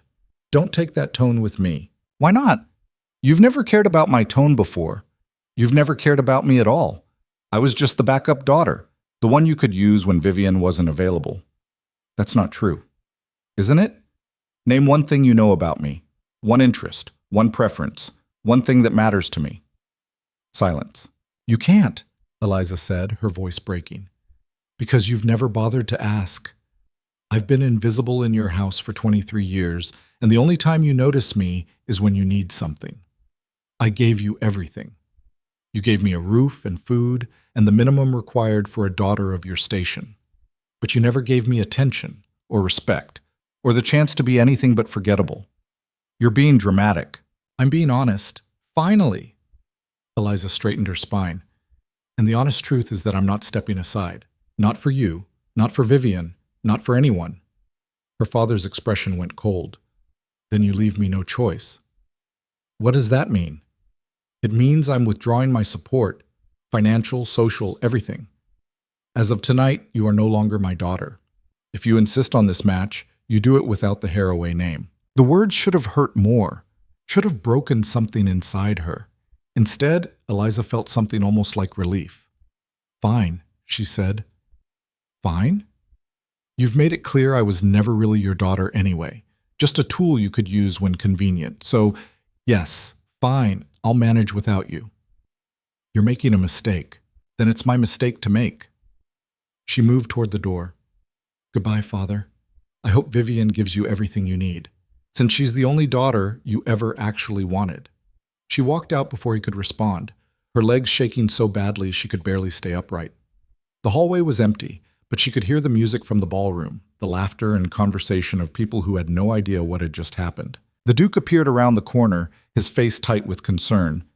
"Eliza, he disowned me." The words came out flat, factual, like she was discussing the weather. The Duke went very still. "What?" "My father. He disowned me, said I'm no longer his daughter, withdrew all support." She laughed, and it sounded broken even to her own ears. "I stood up for myself and I lost my family." "Eliza, it's fine. I'm fine." She wasn't fine. She was falling apart, the adrenaline that had carried her through the evening finally crashing. "I just need a minute." "Come with me." He led her down a corridor away from the noise into a small library that reminded her painfully of the one at Ashcombe. He closed the door, shutting out the world, and then just stood there, watching her with those steady gray eyes. "Say something," Eliza whispered. "What do you want me to say?" "That I didn't just destroy my entire life for nothing. That this was worth it. That I made the right choice." "Did you?" The question caught her off guard. "What?" "Did you make the right choice? Not for me, not for your father, for yourself." Eliza thought about it, about the moment she'd told her father no, about the certainty she'd felt, even through the fear. "Yes," she said. "I did." "Then that's all that matters." "But my family gave up their claim to you the moment they treated you as disposable. You don't owe them loyalty they never earned. People will say terrible things, that I seduced you, that I manipulated. Let them say whatever they want. I know the truth, and so do you." Eliza felt tears burning behind her eyes. "This is harder than I thought it would be." "I know." He moved closer, not touching, just present. "But you did it anyway. You stood up to him. You chose yourself. That's not nothing, Eliza." "It feels like nothing. I feel like I'm standing in the middle of ruins." "Then we'll build something new, together, something better than what came before." "You keep saying that, but what if—" "No more what ifs. Not tonight." He finally touched her, his hand cupping her face gently. "Tonight, you were brave. You faced your father and you didn't back down. That's enough." The tears finally spilled over. Eliza tried to stop them, tried to maintain some dignity, but it was useless. Everything she'd been holding back, the fear, the exhaustion, the overwhelming weight of the past weeks came pouring out.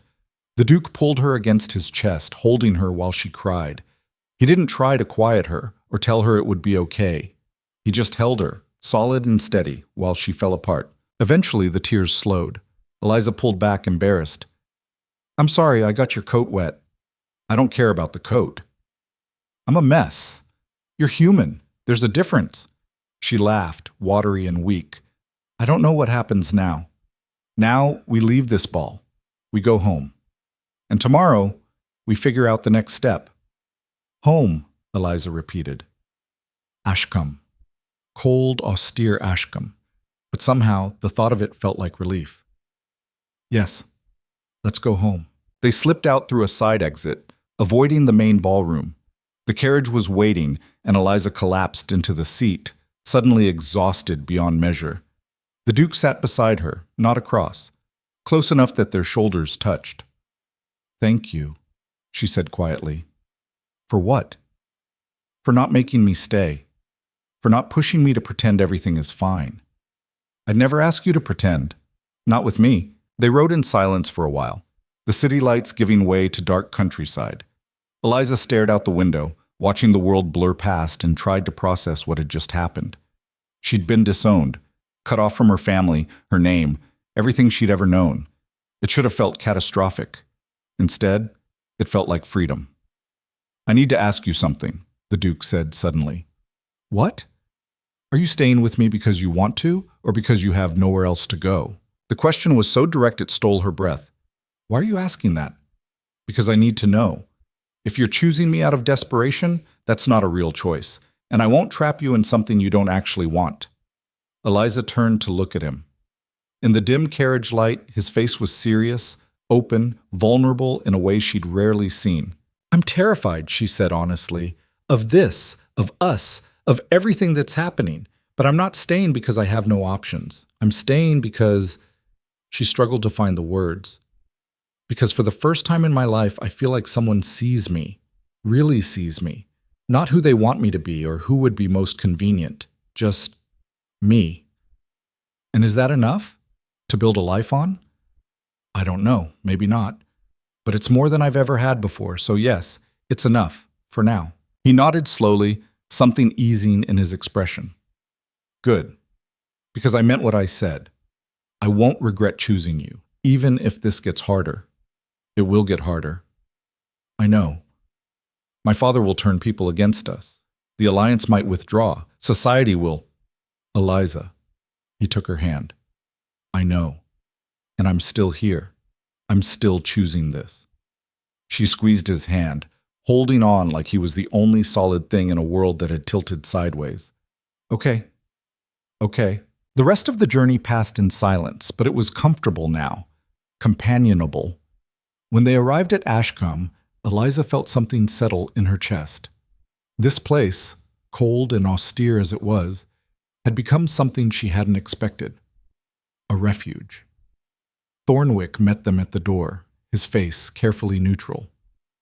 Your Grace, Miss Harroway, I trust the evening was eventful? That's one word for it, the Duke said dryly. Is Mrs. Pemberton still awake? She retired an hour ago but left word that Miss Harroway should wake her if needed. That won't be necessary, Eliza said. I'm just going to sleep. Very good, miss. She climbed the stairs to her chambers, her body moving on autopilot. Mrs. Fletcher's beautiful dress felt like armor she couldn't wait to shed. She managed to get most of the buttons undone before giving up and just sitting on the edge of the bed in her undergarments, staring at nothing. A knock at the door. Come in. The Duke entered, stopping just inside the doorway. I wanted to make sure you were all right. I'm fine. Liar. She laughed, tired and broken. Okay. I'm not fine, but I will be. He crossed to sit beside her on the bed. Improper, scandalous, and neither of them cared. Your father's a fool. He's my father. That doesn't make him right. No, but it makes it hurt. I know. He was quiet for a moment. My father disowned me too, when I refused to marry the woman he chose the first time, before Catherine. Eliza turned to look at him. You never mentioned that. It was a long time ago. He eventually came around when he realized I wasn't backing down. But I remember what it felt like, that moment when you realize the people who should love you unconditionally don't. What did you do? I survived, built a life anyway. And eventually, I stopped needing his approval. He met her eyes. You'll do the same. You sound very certain. I am, because I've watched you these past weeks. You're stronger than you know. I don't feel strong. I feel like I'm breaking. Breaking and rebuilding. That's how you get stronger. Eliza leaned against his shoulder, too tired to maintain proper distance. Thank you. For everything. For tonight. For, don't thank me. We're in this together. That means I don't get credit for basic decency. Still, thank you. They sat there for a long time, not speaking, just existing in the quiet. Eventually, the Duke stood. You should rest. Tomorrow's going to be difficult. Why? Because word will spread. About your father, about the disownment. People will have questions. Let them question. That's the spirit. He moved toward the door, then paused. Eliza, for what it's worth, I'm glad you're here. Even if everything else is a disaster, I'm glad you chose this. So am I, she said, and meant it. He left, closing the door softly behind him. Eliza finally stood, finished undressing, and climbed into bed. The room was cold, the bed hard, everything exactly as uncomfortable as it had been that first night, but somehow it felt like home. She fell asleep quickly, exhausted beyond measure, and didn't wake until late morning. When she finally dragged herself downstairs, she found Mrs. Pemberton waiting with tea and sympathy. I heard, the older woman said simply. I'm sure everyone has by now. Probably. Your father made quite a scene leaving the ball. Told several people on his way out that he'd washed his hands of his ungrateful daughter. Eliza winced. Of course he did. The Duke's in his study. Said to send you in when you woke up. Eliza took her tea and made her way upstairs. The study door was open. The Duke bent over paperwork, looking tired. You're awake, he said. Barely. What are you working on? Damage control. Your father's already started circulating stories. I'm countering them. How? By telling the truth. That we're courting seriously, that you have my full support, that anyone who disrespects you answers to me. He set down his pen. How are you feeling? Like I made a huge mistake and also the only right choice available. It's confusing. Welcome to major life decisions. They're all like that. Eliza sat in the chair across from him. What happens now? Now we wait. See who stays and who leaves. Figure out who our real allies are. And if we don't have any, then we build new ones. Or we do this alone. Either way, we do it. Before Eliza could respond, Thornwick appeared at the door, his face pale. Your Grace, we have a problem. What kind of problem? Lord Harroway is here, with his legal counsel. They're demanding to see Miss Harroway immediately. The Duke's expression went cold. Tell them, I want to see them, Eliza interrupted. Eliza, I'm not hiding, not anymore. She stood. Where are they? The main drawing room. Fine, let's get this over with. The Duke followed her downstairs, staying close. When they entered the drawing room, Eliza's father stood near the fireplace, flanked by a severe-looking man in legal robes. Eliza, her father said, I'm giving you one final chance to end this nonsense. No. Then you leave me no choice. He nodded to the lawyer, who stepped forward with a document. Miss Harroway, the lawyer said formally, your father is invoking an old provision of your family's charter. As an unmarried daughter under the age of 25, you are legally required to obey his directives regarding marriage arrangements. He is formally demanding you withdraw from your courtship with the Duke and return to his household. Eliza's blood ran cold. That's archaic. No one enforces. We are enforcing it. If you refuse, you will be legally considered in violation of family law. The consequences include forfeiture of any inheritance, permanent estrangement, and potential legal action for breach of family duty. You can't be serious, the Duke said, his voice dangerous. I'm completely serious, Eliza's father replied. She's my daughter, and I have the legal right to dictate her future until she's married or 25. Those are the terms. Eliza felt the walls closing in. This wasn't just disownment. This was control. Legal control she couldn't fight. So what are my options? She asked, her voice surprisingly steady. Return home. End this foolish courtship. Or marry immediately and release yourself from my authority. The room went silent. Marry immediately. Eliza looked at the Duke, whose face had gone carefully blank. They'd been courting for less than a month. This was insane, rushed, wrong, but it was also the only way out. Fine, she said. I'll marry him. Her father's eyes widened. You can't. You just said those were my options. Return home or marry. I choose marriage. That was meant to force your hand back to sense, not push you further into madness. Then you miscalculated. Eliza turned to the Duke. If the offer still stands. He stared at her, something unreadable in his eyes. Then quietly, are you sure? No, but I'm doing it anyway. Eliza, we don't have to. Yes, we do. Because otherwise I'm trapped. Forever. And I'm done being trapped. The Duke was quiet for a long moment. Then he turned to her father with cold fury. You heard her. We'll marry. Immediately. And then you can leave my house and never return. This is a mistake. Get out. The authority in his voice was absolute. Eliza's father stared at them both, his face twisted with rage and something that might have been regret. But he left, the lawyer scurrying after him, leaving Eliza and the Duke alone in the drawing room. Silence fell like a hammer. Did that really just happen? Eliza whispered. Yes. I just agreed to marry you, immediately. Yes. Are you angry? The Duke moved toward her, stopping close enough that she had to tilt her head back to see his face. No, but I need you to understand something. If we do this, if we marry now, under these circumstances, there's no going back, no annulment, no escape if you change your mind. I know. Do you? Because this isn't a choice made freely. This is you being cornered. I'm choosing the corner I want to be in. That's still a choice. He searched her face, looking for doubt, for fear, for any sign she wasn't certain. This isn't how I wanted this to happen. How did you want it to happen? Slowly, naturally, when we were both ready and sure. We'll never be sure, not completely. So we might as well jump now instead of standing at the edge forever. A smile tugged at his mouth. That's either very brave or very stupid. Can it be both? He laughed, surprised and genuine. Then his expression sobered.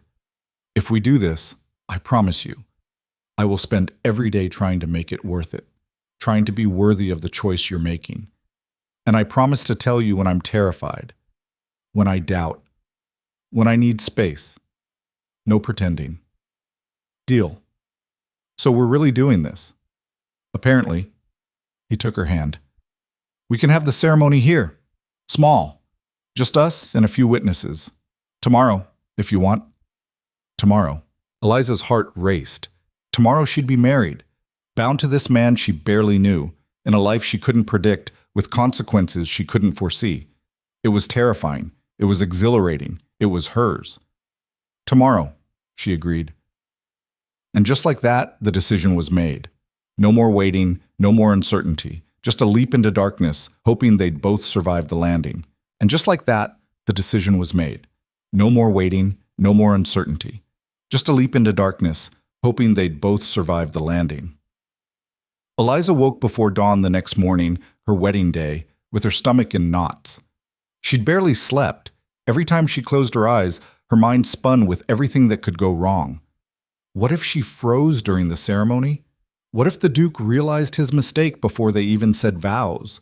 What if this whole thing collapsed before it even began? She gave up on sleep and dressed in the dim light, pulling on a simple morning gown. The house was quiet, everyone else still asleep. Good. She needed space to think, to breathe, to figure out if she was making the biggest mistake of her life or the only right choice she'd ever made. The library drew her like it always did. She pushed open the door and stopped. The Duke sat in a chair by the window, still in yesterday's clothes, a book open in his lap. He looked up when she entered, and she saw the exhaustion etched into his face. "You didn't sleep either," she said. "Couldn't." He closed the book. Kept thinking about everything that could go wrong. Me too. They stared at each other across the room, and then both started laughing. Tired, slightly hysterical laughter that had nothing to do with humor and everything to do with nerves. "This is insane," Eliza said, collapsing into the chair across from him. "Completely. We're getting married today. Today. We barely know each other. I know you read folklore. You hate dancing. You're terrible at pretending. You'd rather be invisible than the center of attention." He leaned forward. "And you're the bravest person I've ever met." "I'm not brave. I'm terrified." "Those aren't mutually exclusive." Eliza pulled her knees up to her chest, wrapping her arms around them. "What if we're wrong? What if this doesn't work? Then we'll figure it out, together." "You keep saying that." "Because it's true." He ran a hand through his hair, making it stand up at odd angles. "Look, I'm not going to lie to you. This is probably going to be hard. Harder than either of us expects. But I'd rather try and fail with you than succeed with someone I have to pretend with. Even if it costs you everything?" Even then. The certainty in his voice should have been comforting. Instead, it just made the weight of responsibility heavier. He was betting everything on her, and she had no idea if she was worth the wager. "The ceremony is at noon," the Duke said. "Mrs. Pemberton will help you get ready.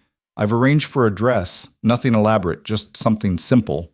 Unless you want to wait, find something more." "No, simple is good." Eliza stood, restless. "Who's coming? To the ceremony?" "Just the household staff, Thornwick, Mrs. Cross, a few others, and Mrs. Pemberton, obviously. I thought about inviting Lord Pemberton, but no, I don't want society there. Not yet." "Good. Neither do I." He stood as well. "There is one thing, though, something I need to tell you before we do this." Eliza's stomach dropped. "What?" "My first marriage, Catherine. I told you we were miserable, but I didn't tell you why." He moved to the window, staring out at the gray morning. "She wanted things I couldn't give her. Attention, romance, grand gestures. And I wanted peace. Quiet. Someone who understood that silence isn't the same as emptiness. You weren't compatible. We weren't compatible, but we tried anyway because it was expected, and it destroyed us both. By the end, we could barely be in the same room. He turned to face her. I won't do that again. I won't pretend to be something I'm not just to keep the peace. So if you need romance and grand gestures and constant reassurance, you should know. I'm not good at those things. I don't need those things. Are you sure? Because once we're married, there's no taking it back. No pretending you're fine when you're not. Eliza thought about it, about what she actually wanted. I need honesty, space when I ask for it, someone who doesn't expect me to be Vivian. Can you do that? Yes. Then that's enough. He studied her for a long moment. You're sure about this? Really sure? Because I can still stop it. We can find another way. There is no other way. My father made sure of that. She crossed to stand in front of him. I'm sure. Terrified, but sure. Are you? Yes. Then let's do this before we both lose our nerve. The hours between that conversation and noon felt both endless and too fast. Mrs. Pemberton fussed over her, helping her into a dress of cream silk that was far simpler than anything Vivian would have worn, but somehow felt exactly right. No jewels, no elaborate styling, just Eliza, as she was. You look beautiful, Mrs. Pemberton said, her eyes suspiciously wet. I look terrified. That too. The older woman squeezed her hand. But you're doing this anyway. That's what matters. Is it? Or am I just being stubborn? Maybe both, but stubborn isn't always bad. Sometimes it's the only thing that gets you through. A knock at the door. Thornwick's voice. Miss Harroway, it's time. Eliza's heart lurched. Time. It was time. In a few minutes she'd be married, bound to the Duke in a way that couldn't be undone. She stood smoothing her dress with shaking hands. Let's go. The ceremony was held in a small chapel on the estate grounds. Stone walls, simple pews, stained glass windows that cast colored light across the floor. The Duke waited at the altar, dressed in formal black, his face serious. Thornwick stood beside him as witness. Mrs. Cross and a handful of other staff filled the front pews.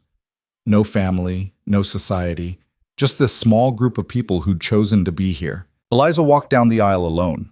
No father to give her away. She'd given herself away already when she chose this. The Duke watched her approach, and something in his expression eased when she reached him. You came, he murmured. Did you think I wouldn't?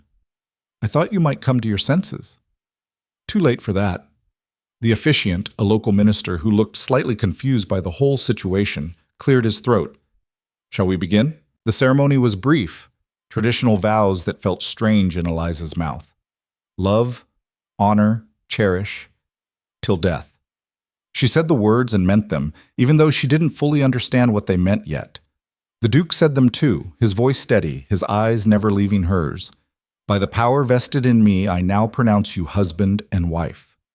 Just like that, it was done. Eliza was married. She was a duchess. She was bound to this man for the rest of her life. The Duke leaned down and kissed her, brief, chaste, appropriate for the setting. But when he pulled back, he whispered, No going back now. I know. They signed the documents, Thornwick and Mrs. Cross serving as witnesses. Legal, binding, permanent.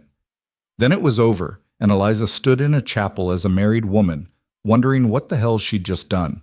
The small gathering adjourned to the house for a simple meal. No elaborate celebration, no champagne toasts, just quiet acknowledgement that something significant had happened. Congratulations, Your Grace, Thornwick said to Eliza, the title feeling strange and foreign. Thank you, but you can still call me Miss Harroway if... You're the Duchess of Ashcombe now, he said firmly.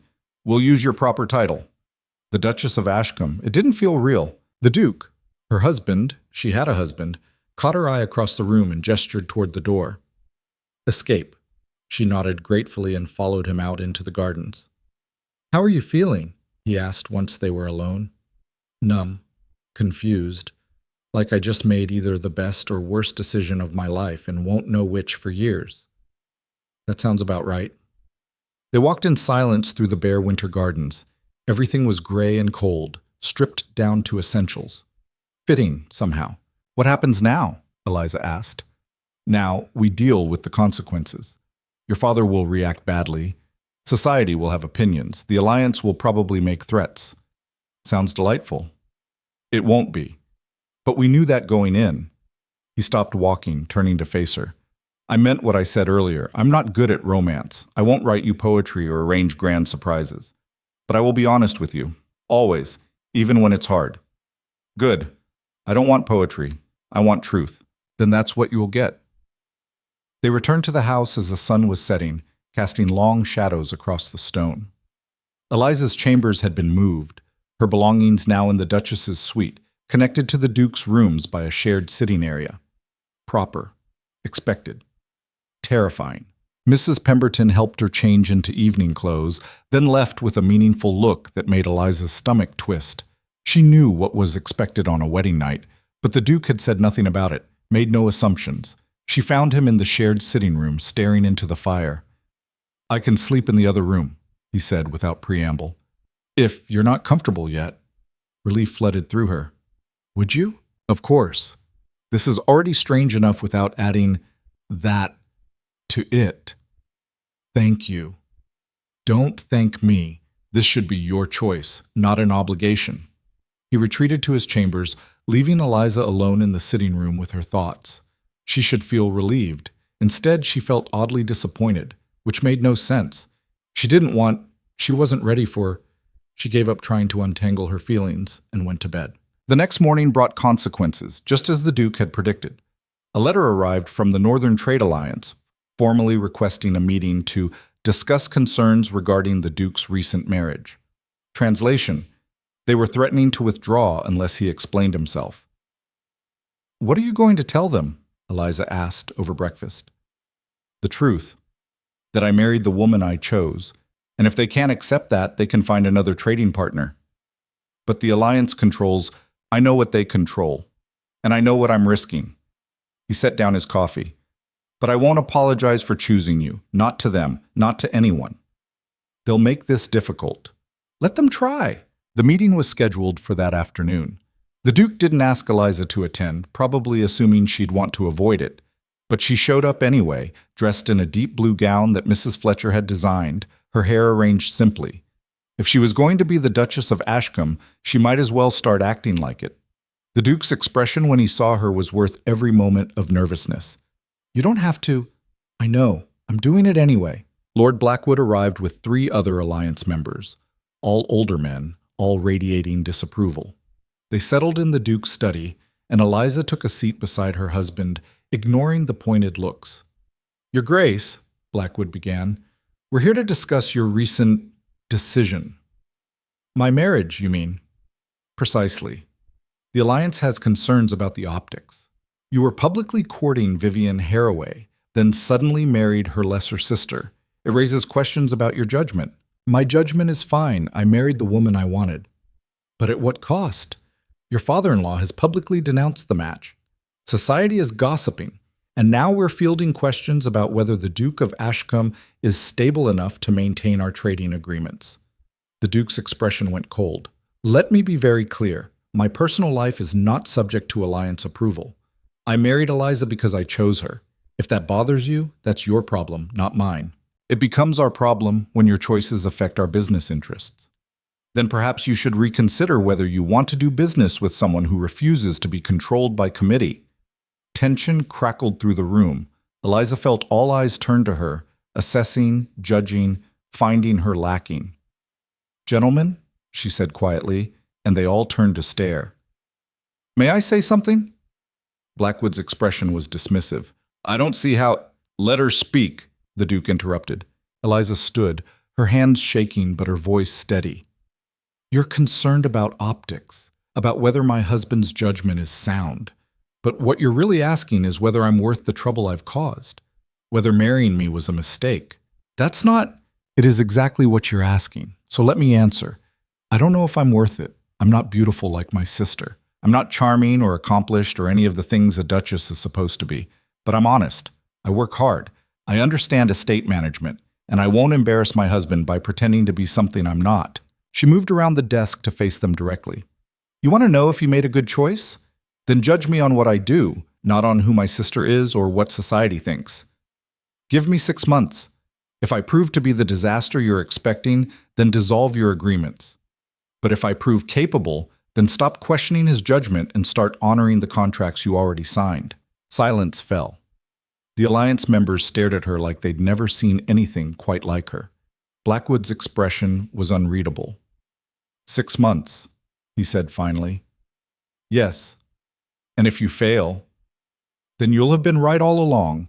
But if I succeed, you apologize, publicly." Blackwood's eyebrows rose. "You're quite bold for someone in such a precarious position.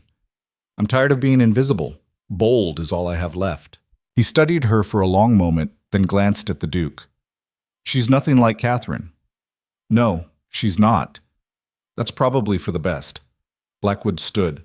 "Very well, 6 months. But we'll be watching." "I'd expect nothing less." They left, and Eliza collapsed into a chair, adrenaline crashing through her system. "Did that really just happen? You just negotiated with the Northern Trade Alliance on your first full day as Duchess. I probably made everything worse." "No, you bought us time, and you made them see you as a person, not just a problem to be solved." He crouched in front of her chair. "That was incredible. I was terrified." "You were brilliant." She laughed, shaky and overwhelmed. 6 months? What was I thinking? That you'd rather be judged on your own merits than dismissed without a chance, which is exactly what you should be thinking. Over the next few weeks, word of the marriage spread through society like wildfire. Letters arrived daily, some congratulatory, most not. Vivian wrote once, a brief note that managed to be both apologetic and accusatory. Eliza threw it in the fire without responding. But something unexpected happened. People started coming to visit. Not all of them. Many cut ties entirely. But some, like Lady Ashford and even Lord Pemberton, made the journey north to meet the new Duchess. "I had to see for myself," Lady Ashford said over tea. "Everyone's saying the Duke lost his mind, but you don't seem like someone who'd drive a man to madness." "I'm really quite boring, actually." "Boring can be refreshing. Catherine was many things, but boring wasn't one of them." She sipped her tea. "How are you managing? Running this estate is no small task." "I'm learning. Mrs. Cross has been helpful." "And the Duke? How is married life?" Eliza chose her words carefully. "Different than I expected, but not bad." "That's more than many can say."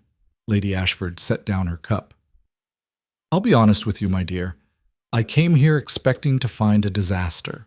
A rushed marriage, an unsuitable bride, a Duke making terrible choices. Instead, I find you, perfectly reasonable and surprisingly competent. It's almost disappointing. I was hoping for drama." Despite herself, Eliza smiled. "Sorry to disappoint." "Don't be. Disappointment in this case is a compliment." She stood to leave. "I'll tell the others what I've seen. It won't silence all the gossip, but it might slow it down." "Why would you do that?" "Because I like you, and because I suspect you're exactly what this estate needed. Someone real." She paused at the door. "Oh, and one more thing. Stop trying so hard to prove you're good enough. You already are." After she left, Eliza sat in the drawing room, turning those words over in her mind. Stop trying to prove you're good enough. Was that what she'd been doing? Constantly working, constantly pushing, constantly trying to earn her place? Maybe it was time to stop. That night, she knocked on the door connecting her chambers to the Duke's sitting room. He opened it immediately, surprise flickering across his face. "Is something wrong?" "No, I just wanted to talk, if you're not busy." "Never too busy for you. Come in." They sat by his fire, and Eliza found herself telling him about Lady Ashford's visit, about her words, about the strange feeling of being seen as capable instead of unsuitable. "She's right," the Duke said. "You are exactly what this estate needed." "How can you say that? You barely know what I'm capable of. I've watched you these past weeks. The way you handle the staff, the way you approach the alliance, the way you refuse to back down when challenged. You're more competent than half the duchesses I've met, and you've only been doing this for a month." "I'm just doing what needs to be done." "Exactly. Without complaint, without drama. Just doing it." He leaned forward. "Do you know what Catherine would have done in your position? Thrown a tantrum, demanded I fix everything for her, refused to engage with anything that wasn't immediately pleasant. But you? You showed up to a hostile alliance meeting and negotiated your own terms. That's not nothing, Eliza. I didn't have a choice. You always have a choice. You chose to fight instead of hide. That's who you are. The words settled into her chest, warm and solid. Maybe he was right. Maybe she'd been so focused on proving she wasn't Vivienne that she'd missed the fact that being herself was enough. Thank you, she said quietly. For what? For seeing me. Still. Even now, when the novelty's worn off and reality's setting in. The novelty hasn't worn off, I still find you fascinating. I'm really not that interesting. You are to me. They sat in comfortable silence for a while, just existing together. It felt natural, easy, like maybe this strange marriage could actually work. A few days later, Mrs. Cross approached Eliza with a problem. A tenant dispute that had been ongoing for months. Two families claiming the same property line, both refusing to back down. The Dukes tried to mediate, Mrs. Cross explained. But they won't listen to him. They think he's biased. And you think they'll listen to me? I think they might. You're new, unbiased. And frankly, people are curious about you. They'll at least hear you out. Eliza agreed, though she had no idea what she was doing. She met with both families separately, listening to their grievances, then brought them together to talk it out. It took hours. Arguments, accusations, old grudges surfacing, but eventually she found a compromise both could accept. How did you do that? The Duke asked that evening when she told him. I just listened, let them feel heard instead of dismissed. I tried that, they wouldn't budge. Maybe they needed someone who didn't have decades of history with them, someone they could trust to be fair. He shook his head, something like wonder in his expression. You're better at this than I am. That's not true. It is. And I'm not threatened by it. I'm grateful. The 6-month mark approached faster than Eliza expected. She'd spent the time learning every aspect of estate management, building relationships with tenants, slowly earning the staff's respect. It wasn't easy. There were mistakes, misunderstandings, moments when she wanted to give up. But she kept going. When Lord Blackwood and the Alliance returned for their evaluation meeting, Eliza was ready. Well, the Duke asked as they settled in the study, have we passed your test? Blackwood didn't answer immediately. Instead, he pulled out a folder of documents. We've been monitoring the estate's operations, reviewing accounts, speaking with trading partners, gathering reports. And I'll admit I expected to find evidence of decline, poor management, reduced productivity. Instead, he slid the documents across the desk. Productivity is up 15%. Tenant satisfaction has improved significantly. And several of our trading partners specifically requested to work more closely with Ashcombe moving forward. The Duke glanced at Eliza, pride evident in his expression. How much of that is the Duchess's doing? Another Alliance member asked. Most of it, Mrs. Cross said from the doorway. Nobody had noticed her enter. She's been here 6 months and already knows more about daily operations than some stewards I've worked with for years. That's quite a compliment, Blackwood said. It's the truth. The Duchess works harder than anyone gives her credit for, and she doesn't do it for recognition. She does it because it needs to be done. Eliza felt heat creeping up her neck. Mrs. Cross, I'm not flattering you, Your Grace. I'm stating facts. The older woman turned to the Alliance. You asked if she was worth the trouble. The answer is yes. Emphatically yes. And if you can't see that, then you're more concerned with appearances than actual results. Blackwood was quiet for a long moment. Then he stood and turned to Eliza. I owe you an apology. What? I judged you before I knew you. Assumed you were unsuitable based on nothing but prejudice and gossip. I was wrong.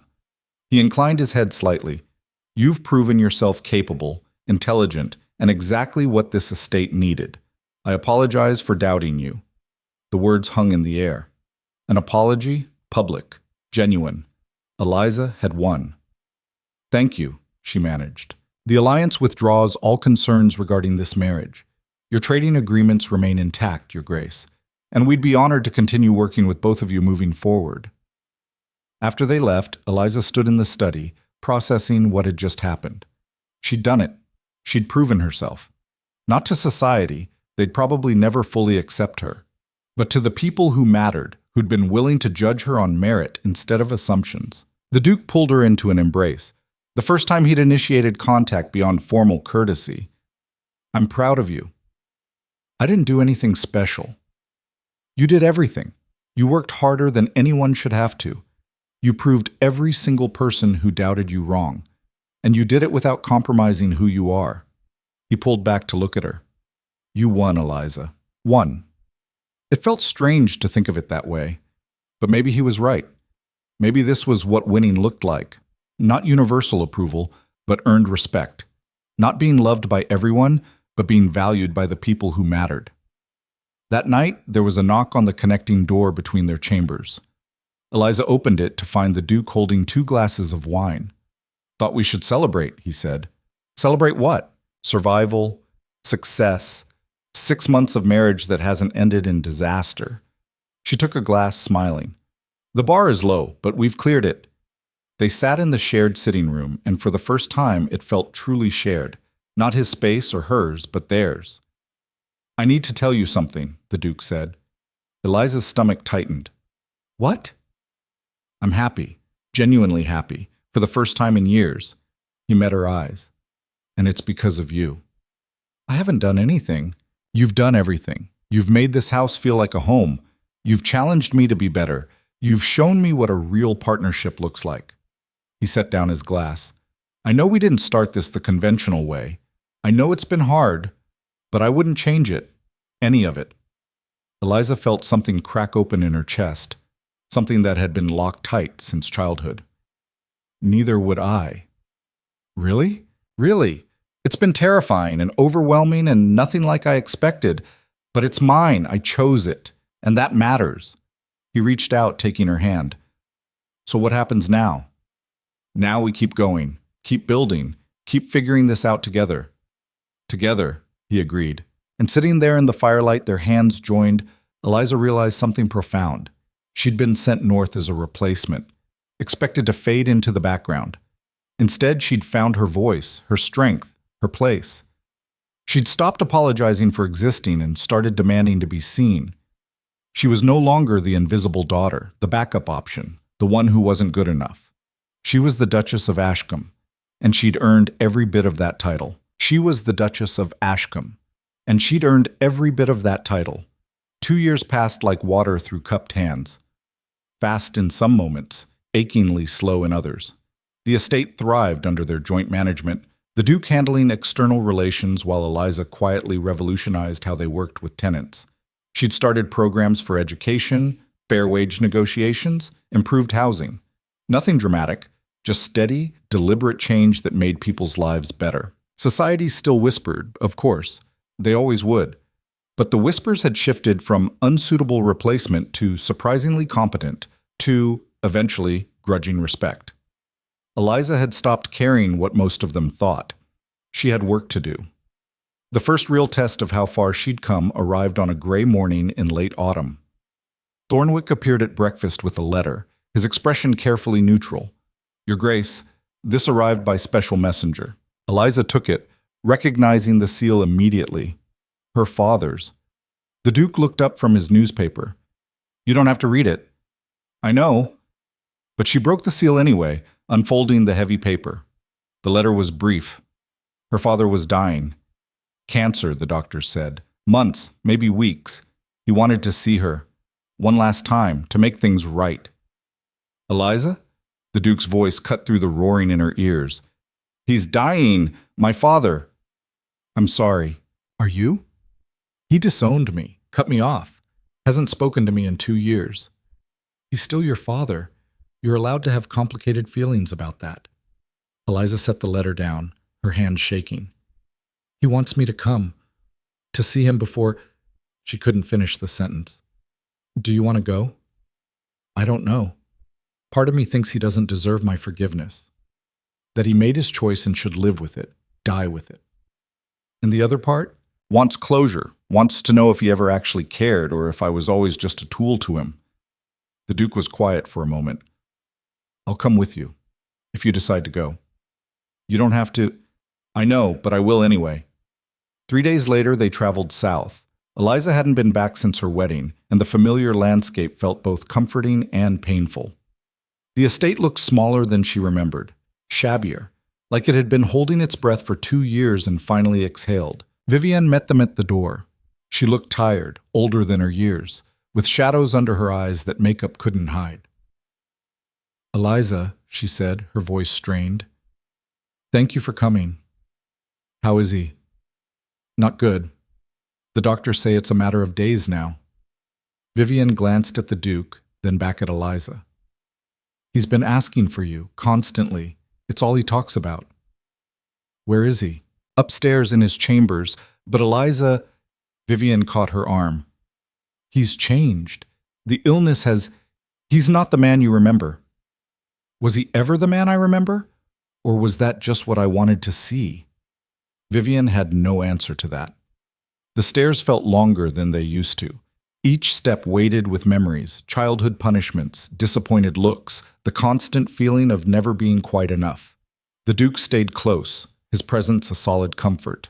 Her father's chambers smelled of sickness and medicine. He lay in bed, looking nothing like the imposing man who'd disowned her 2 years ago. Thin, gray, diminished by disease. "Eliza," he breathed when he saw her. "You came. You asked me to. I wasn't sure you would. After everything I—" He coughed, a wet, rattling sound. "I'm sorry. For all of it." The words hung in the air. Sorry. After 2 years of silence, after disowning her, after trying to force her into obedience, sorry. "What changed?" Eliza asked, her voice flat. "Dying changes perspective. Makes you realize what actually matters. So you only care now because you're dying? If you'd lived, you would have stayed angry forever?" "Maybe. Probably."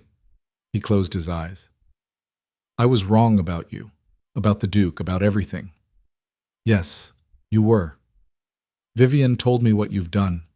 How you've transformed the Ashcombe estate. How even the Alliance respects you now. I was proud." "Were you? Or were you just realizing you threw away a valuable asset?" Her father's eyes opened, something like pain flickering across his face. "That's fair. I deserve that." "You deserve worse than that." The Duke touched her arm gently. "Eliza." "No." She pulled away, turning to face her father fully. "You don't get to die with a clear conscience because you apologized at the last minute. You hurt me. For years.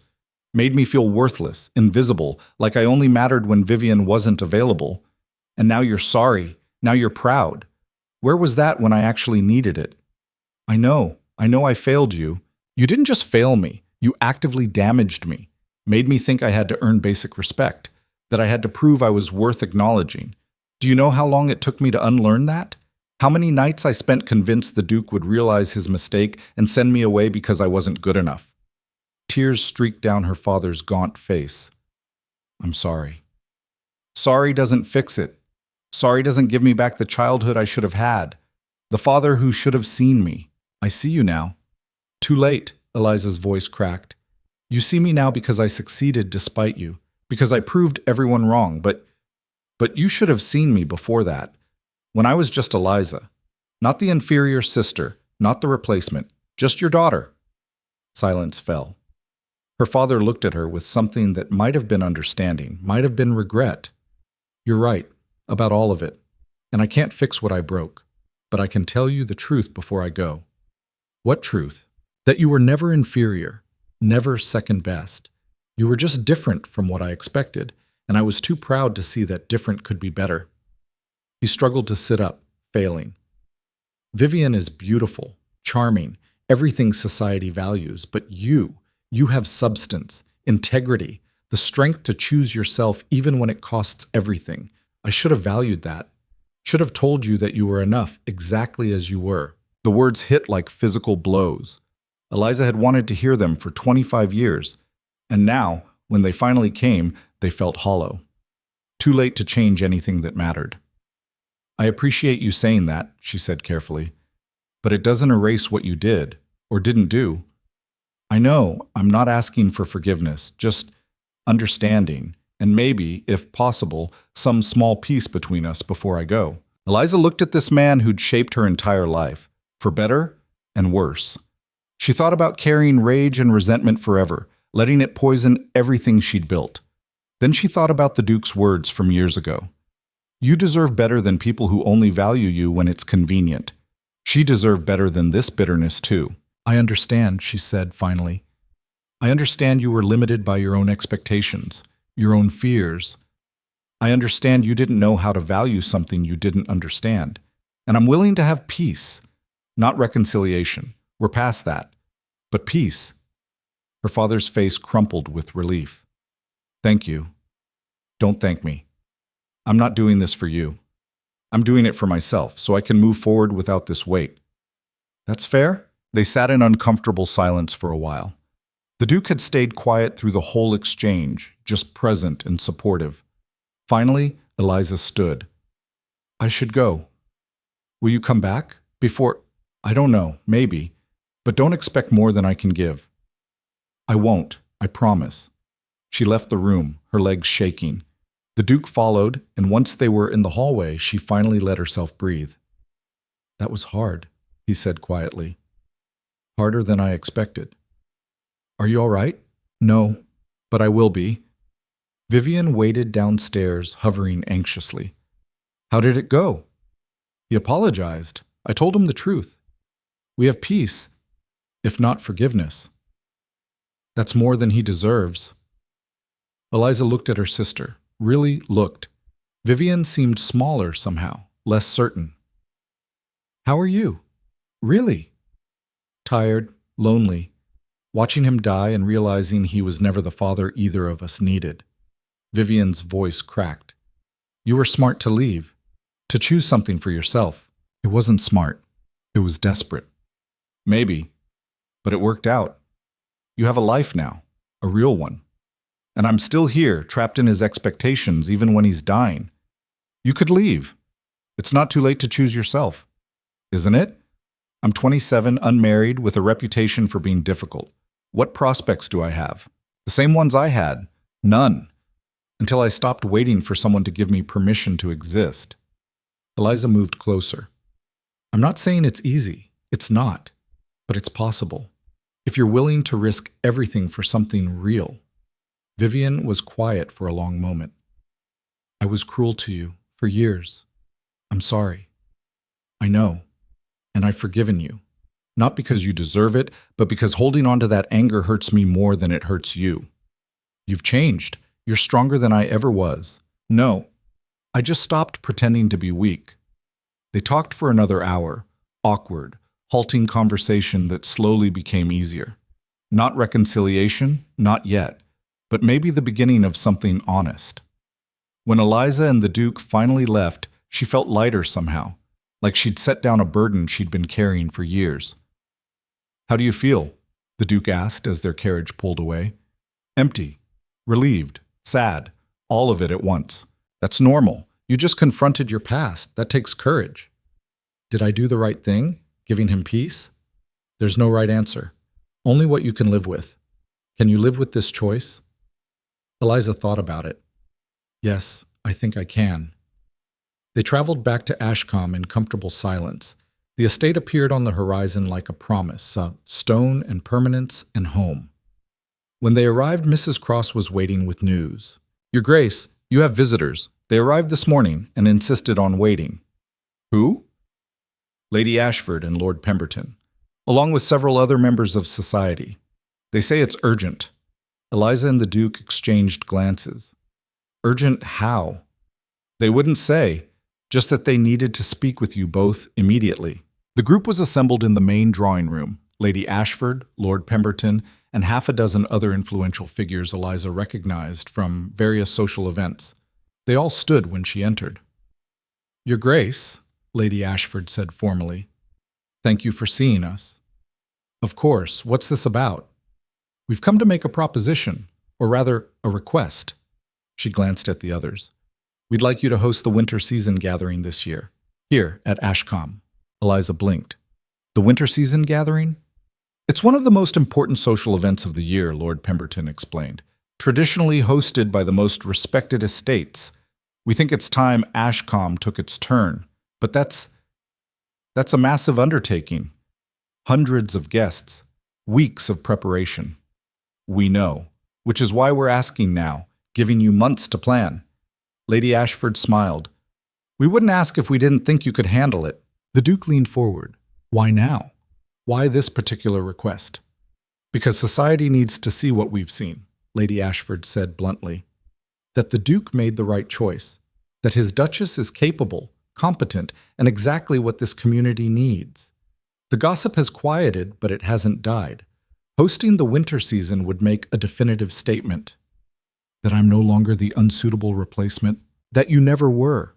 That you're the Duchess of Ashcombe, and you've earned that title through merit, not just marriage.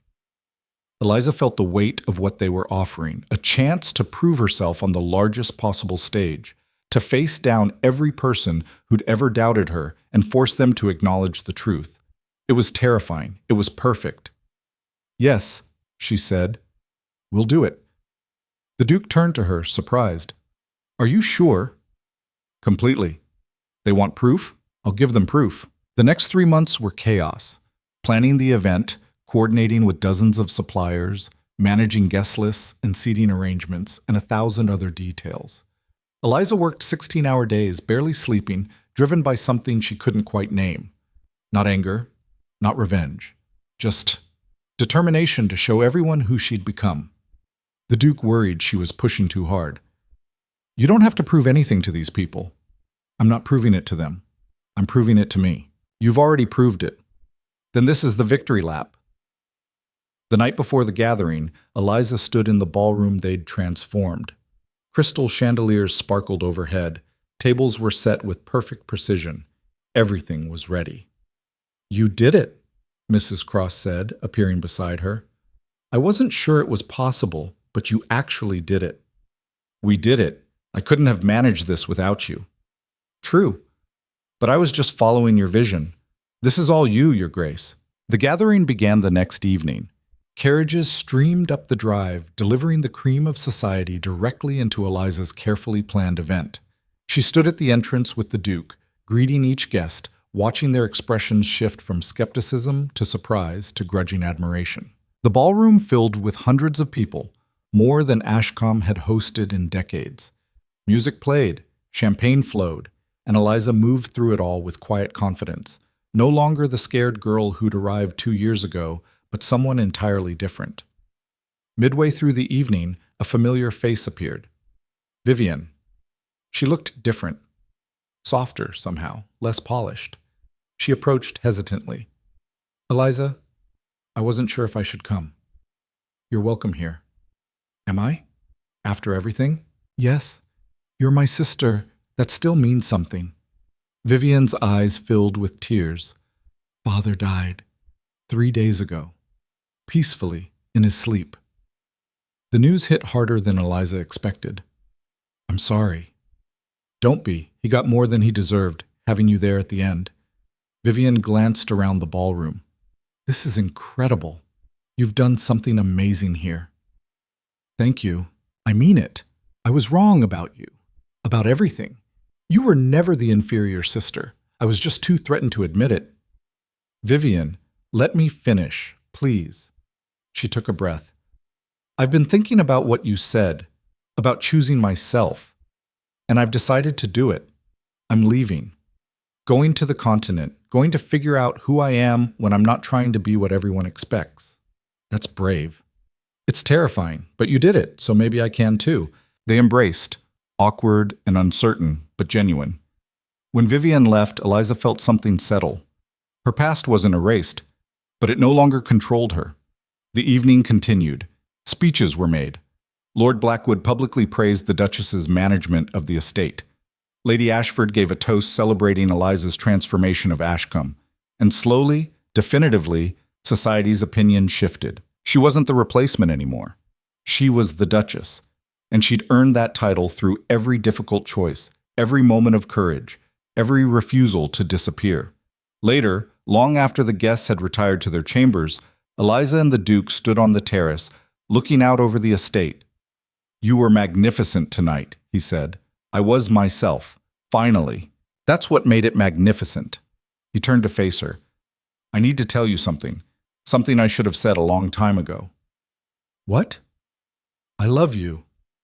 The words hung in the air between them, 3 simple words that changed everything. I know we didn't start this as a love match, he continued. I know it was practical and rushed and born out of necessity, but somewhere along the way you became the most important person in my life. And I needed you to know that. Eliza's throat tightened. I love you too. I think I have for a while. I was just too scared to admit it. Why scared? Because loving you means risking everything. Means this isn't just a practical arrangement anymore. Means I could lose something that actually matters. You won't lose me, I promise you that. You can't promise that. People die. Things change. Then I promise this. For however long we have, I will choose you. Every single day. In every way that matters. You are not my replacement.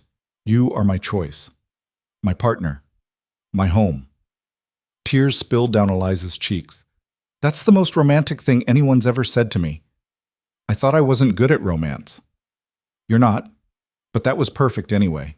He pulled her close, and they stood there under the stars, holding each other while the party continued inside.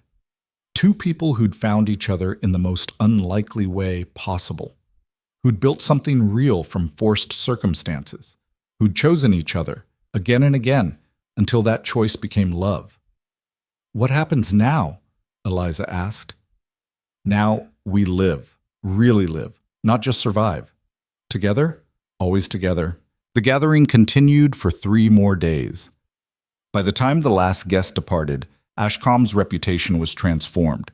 The Duke's choice was no longer questioned, and Eliza's position was secured, not through birthright or beauty, but through competence, courage, and refusing to be anything less than herself. A week later, a letter arrived from the Northern Trade Alliance. They were expanding their agreements with Ashcombe, citing the estate's exceptional management and the Duchess's innovative approaches to tenant relations. It was official recognition of what everyone already knew. She'd succeeded. You did it, the Duke said, reading the letter over her shoulder. You won them over completely. We did it. This was always a partnership. Was it? Or did you just carry us both while I watched in admiration? Eliza laughed. You're giving me too much credit. I'm giving you exactly the right amount of credit. You transformed this place, transformed me, transformed everything. I just stopped hiding. That's not a small thing.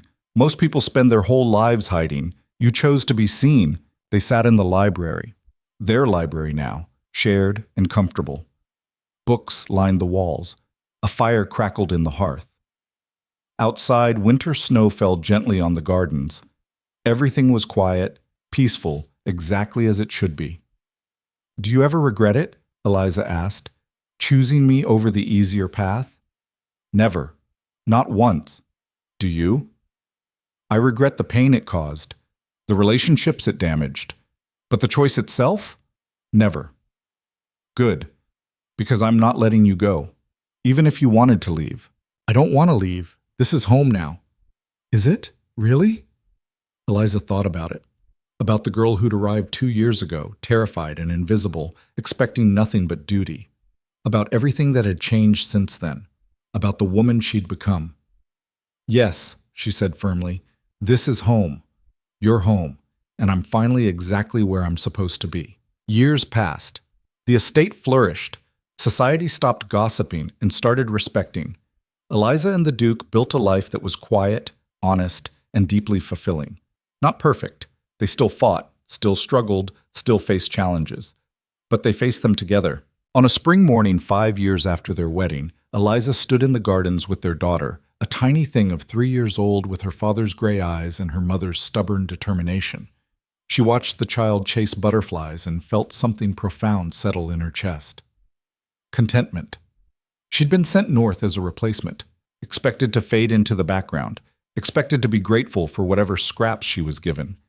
Instead, she'd found her voice, her strength, her place. She'd stopped apologizing for existing and started demanding to be seen. She'd chosen herself when no one else would. And that choice, that single, terrifying, necessary choice, had changed everything. The Duke appeared beside her, slipping his hand into hers. What are you thinking about? How far we've come, how different everything is. Better? Infinitely better. Hard, but better. Would you change anything? If you could go back? Eliza watched their daughter laugh, pure and free and completely herself. No, not a single thing. Because every difficult moment, every painful choice, every time I wanted to give up, it all led here. To this. To us. To home, he said. To home, she agreed. And standing there in the gardens of Ashcombe, surrounded by the life she'd built from ruins and refusal and stubborn determination. Eliza Harroway, no longer the replacement, no longer the inferior sister, but simply herself. Finally understood what it meant to choose herself and win. She was the Duchess of Ashcombe. Not by arrangement, not by accident, but by choice, by courage, by refusing to disappear when the world expected her to fade away. She was irreplaceable, and she'd earned every moment of that truth.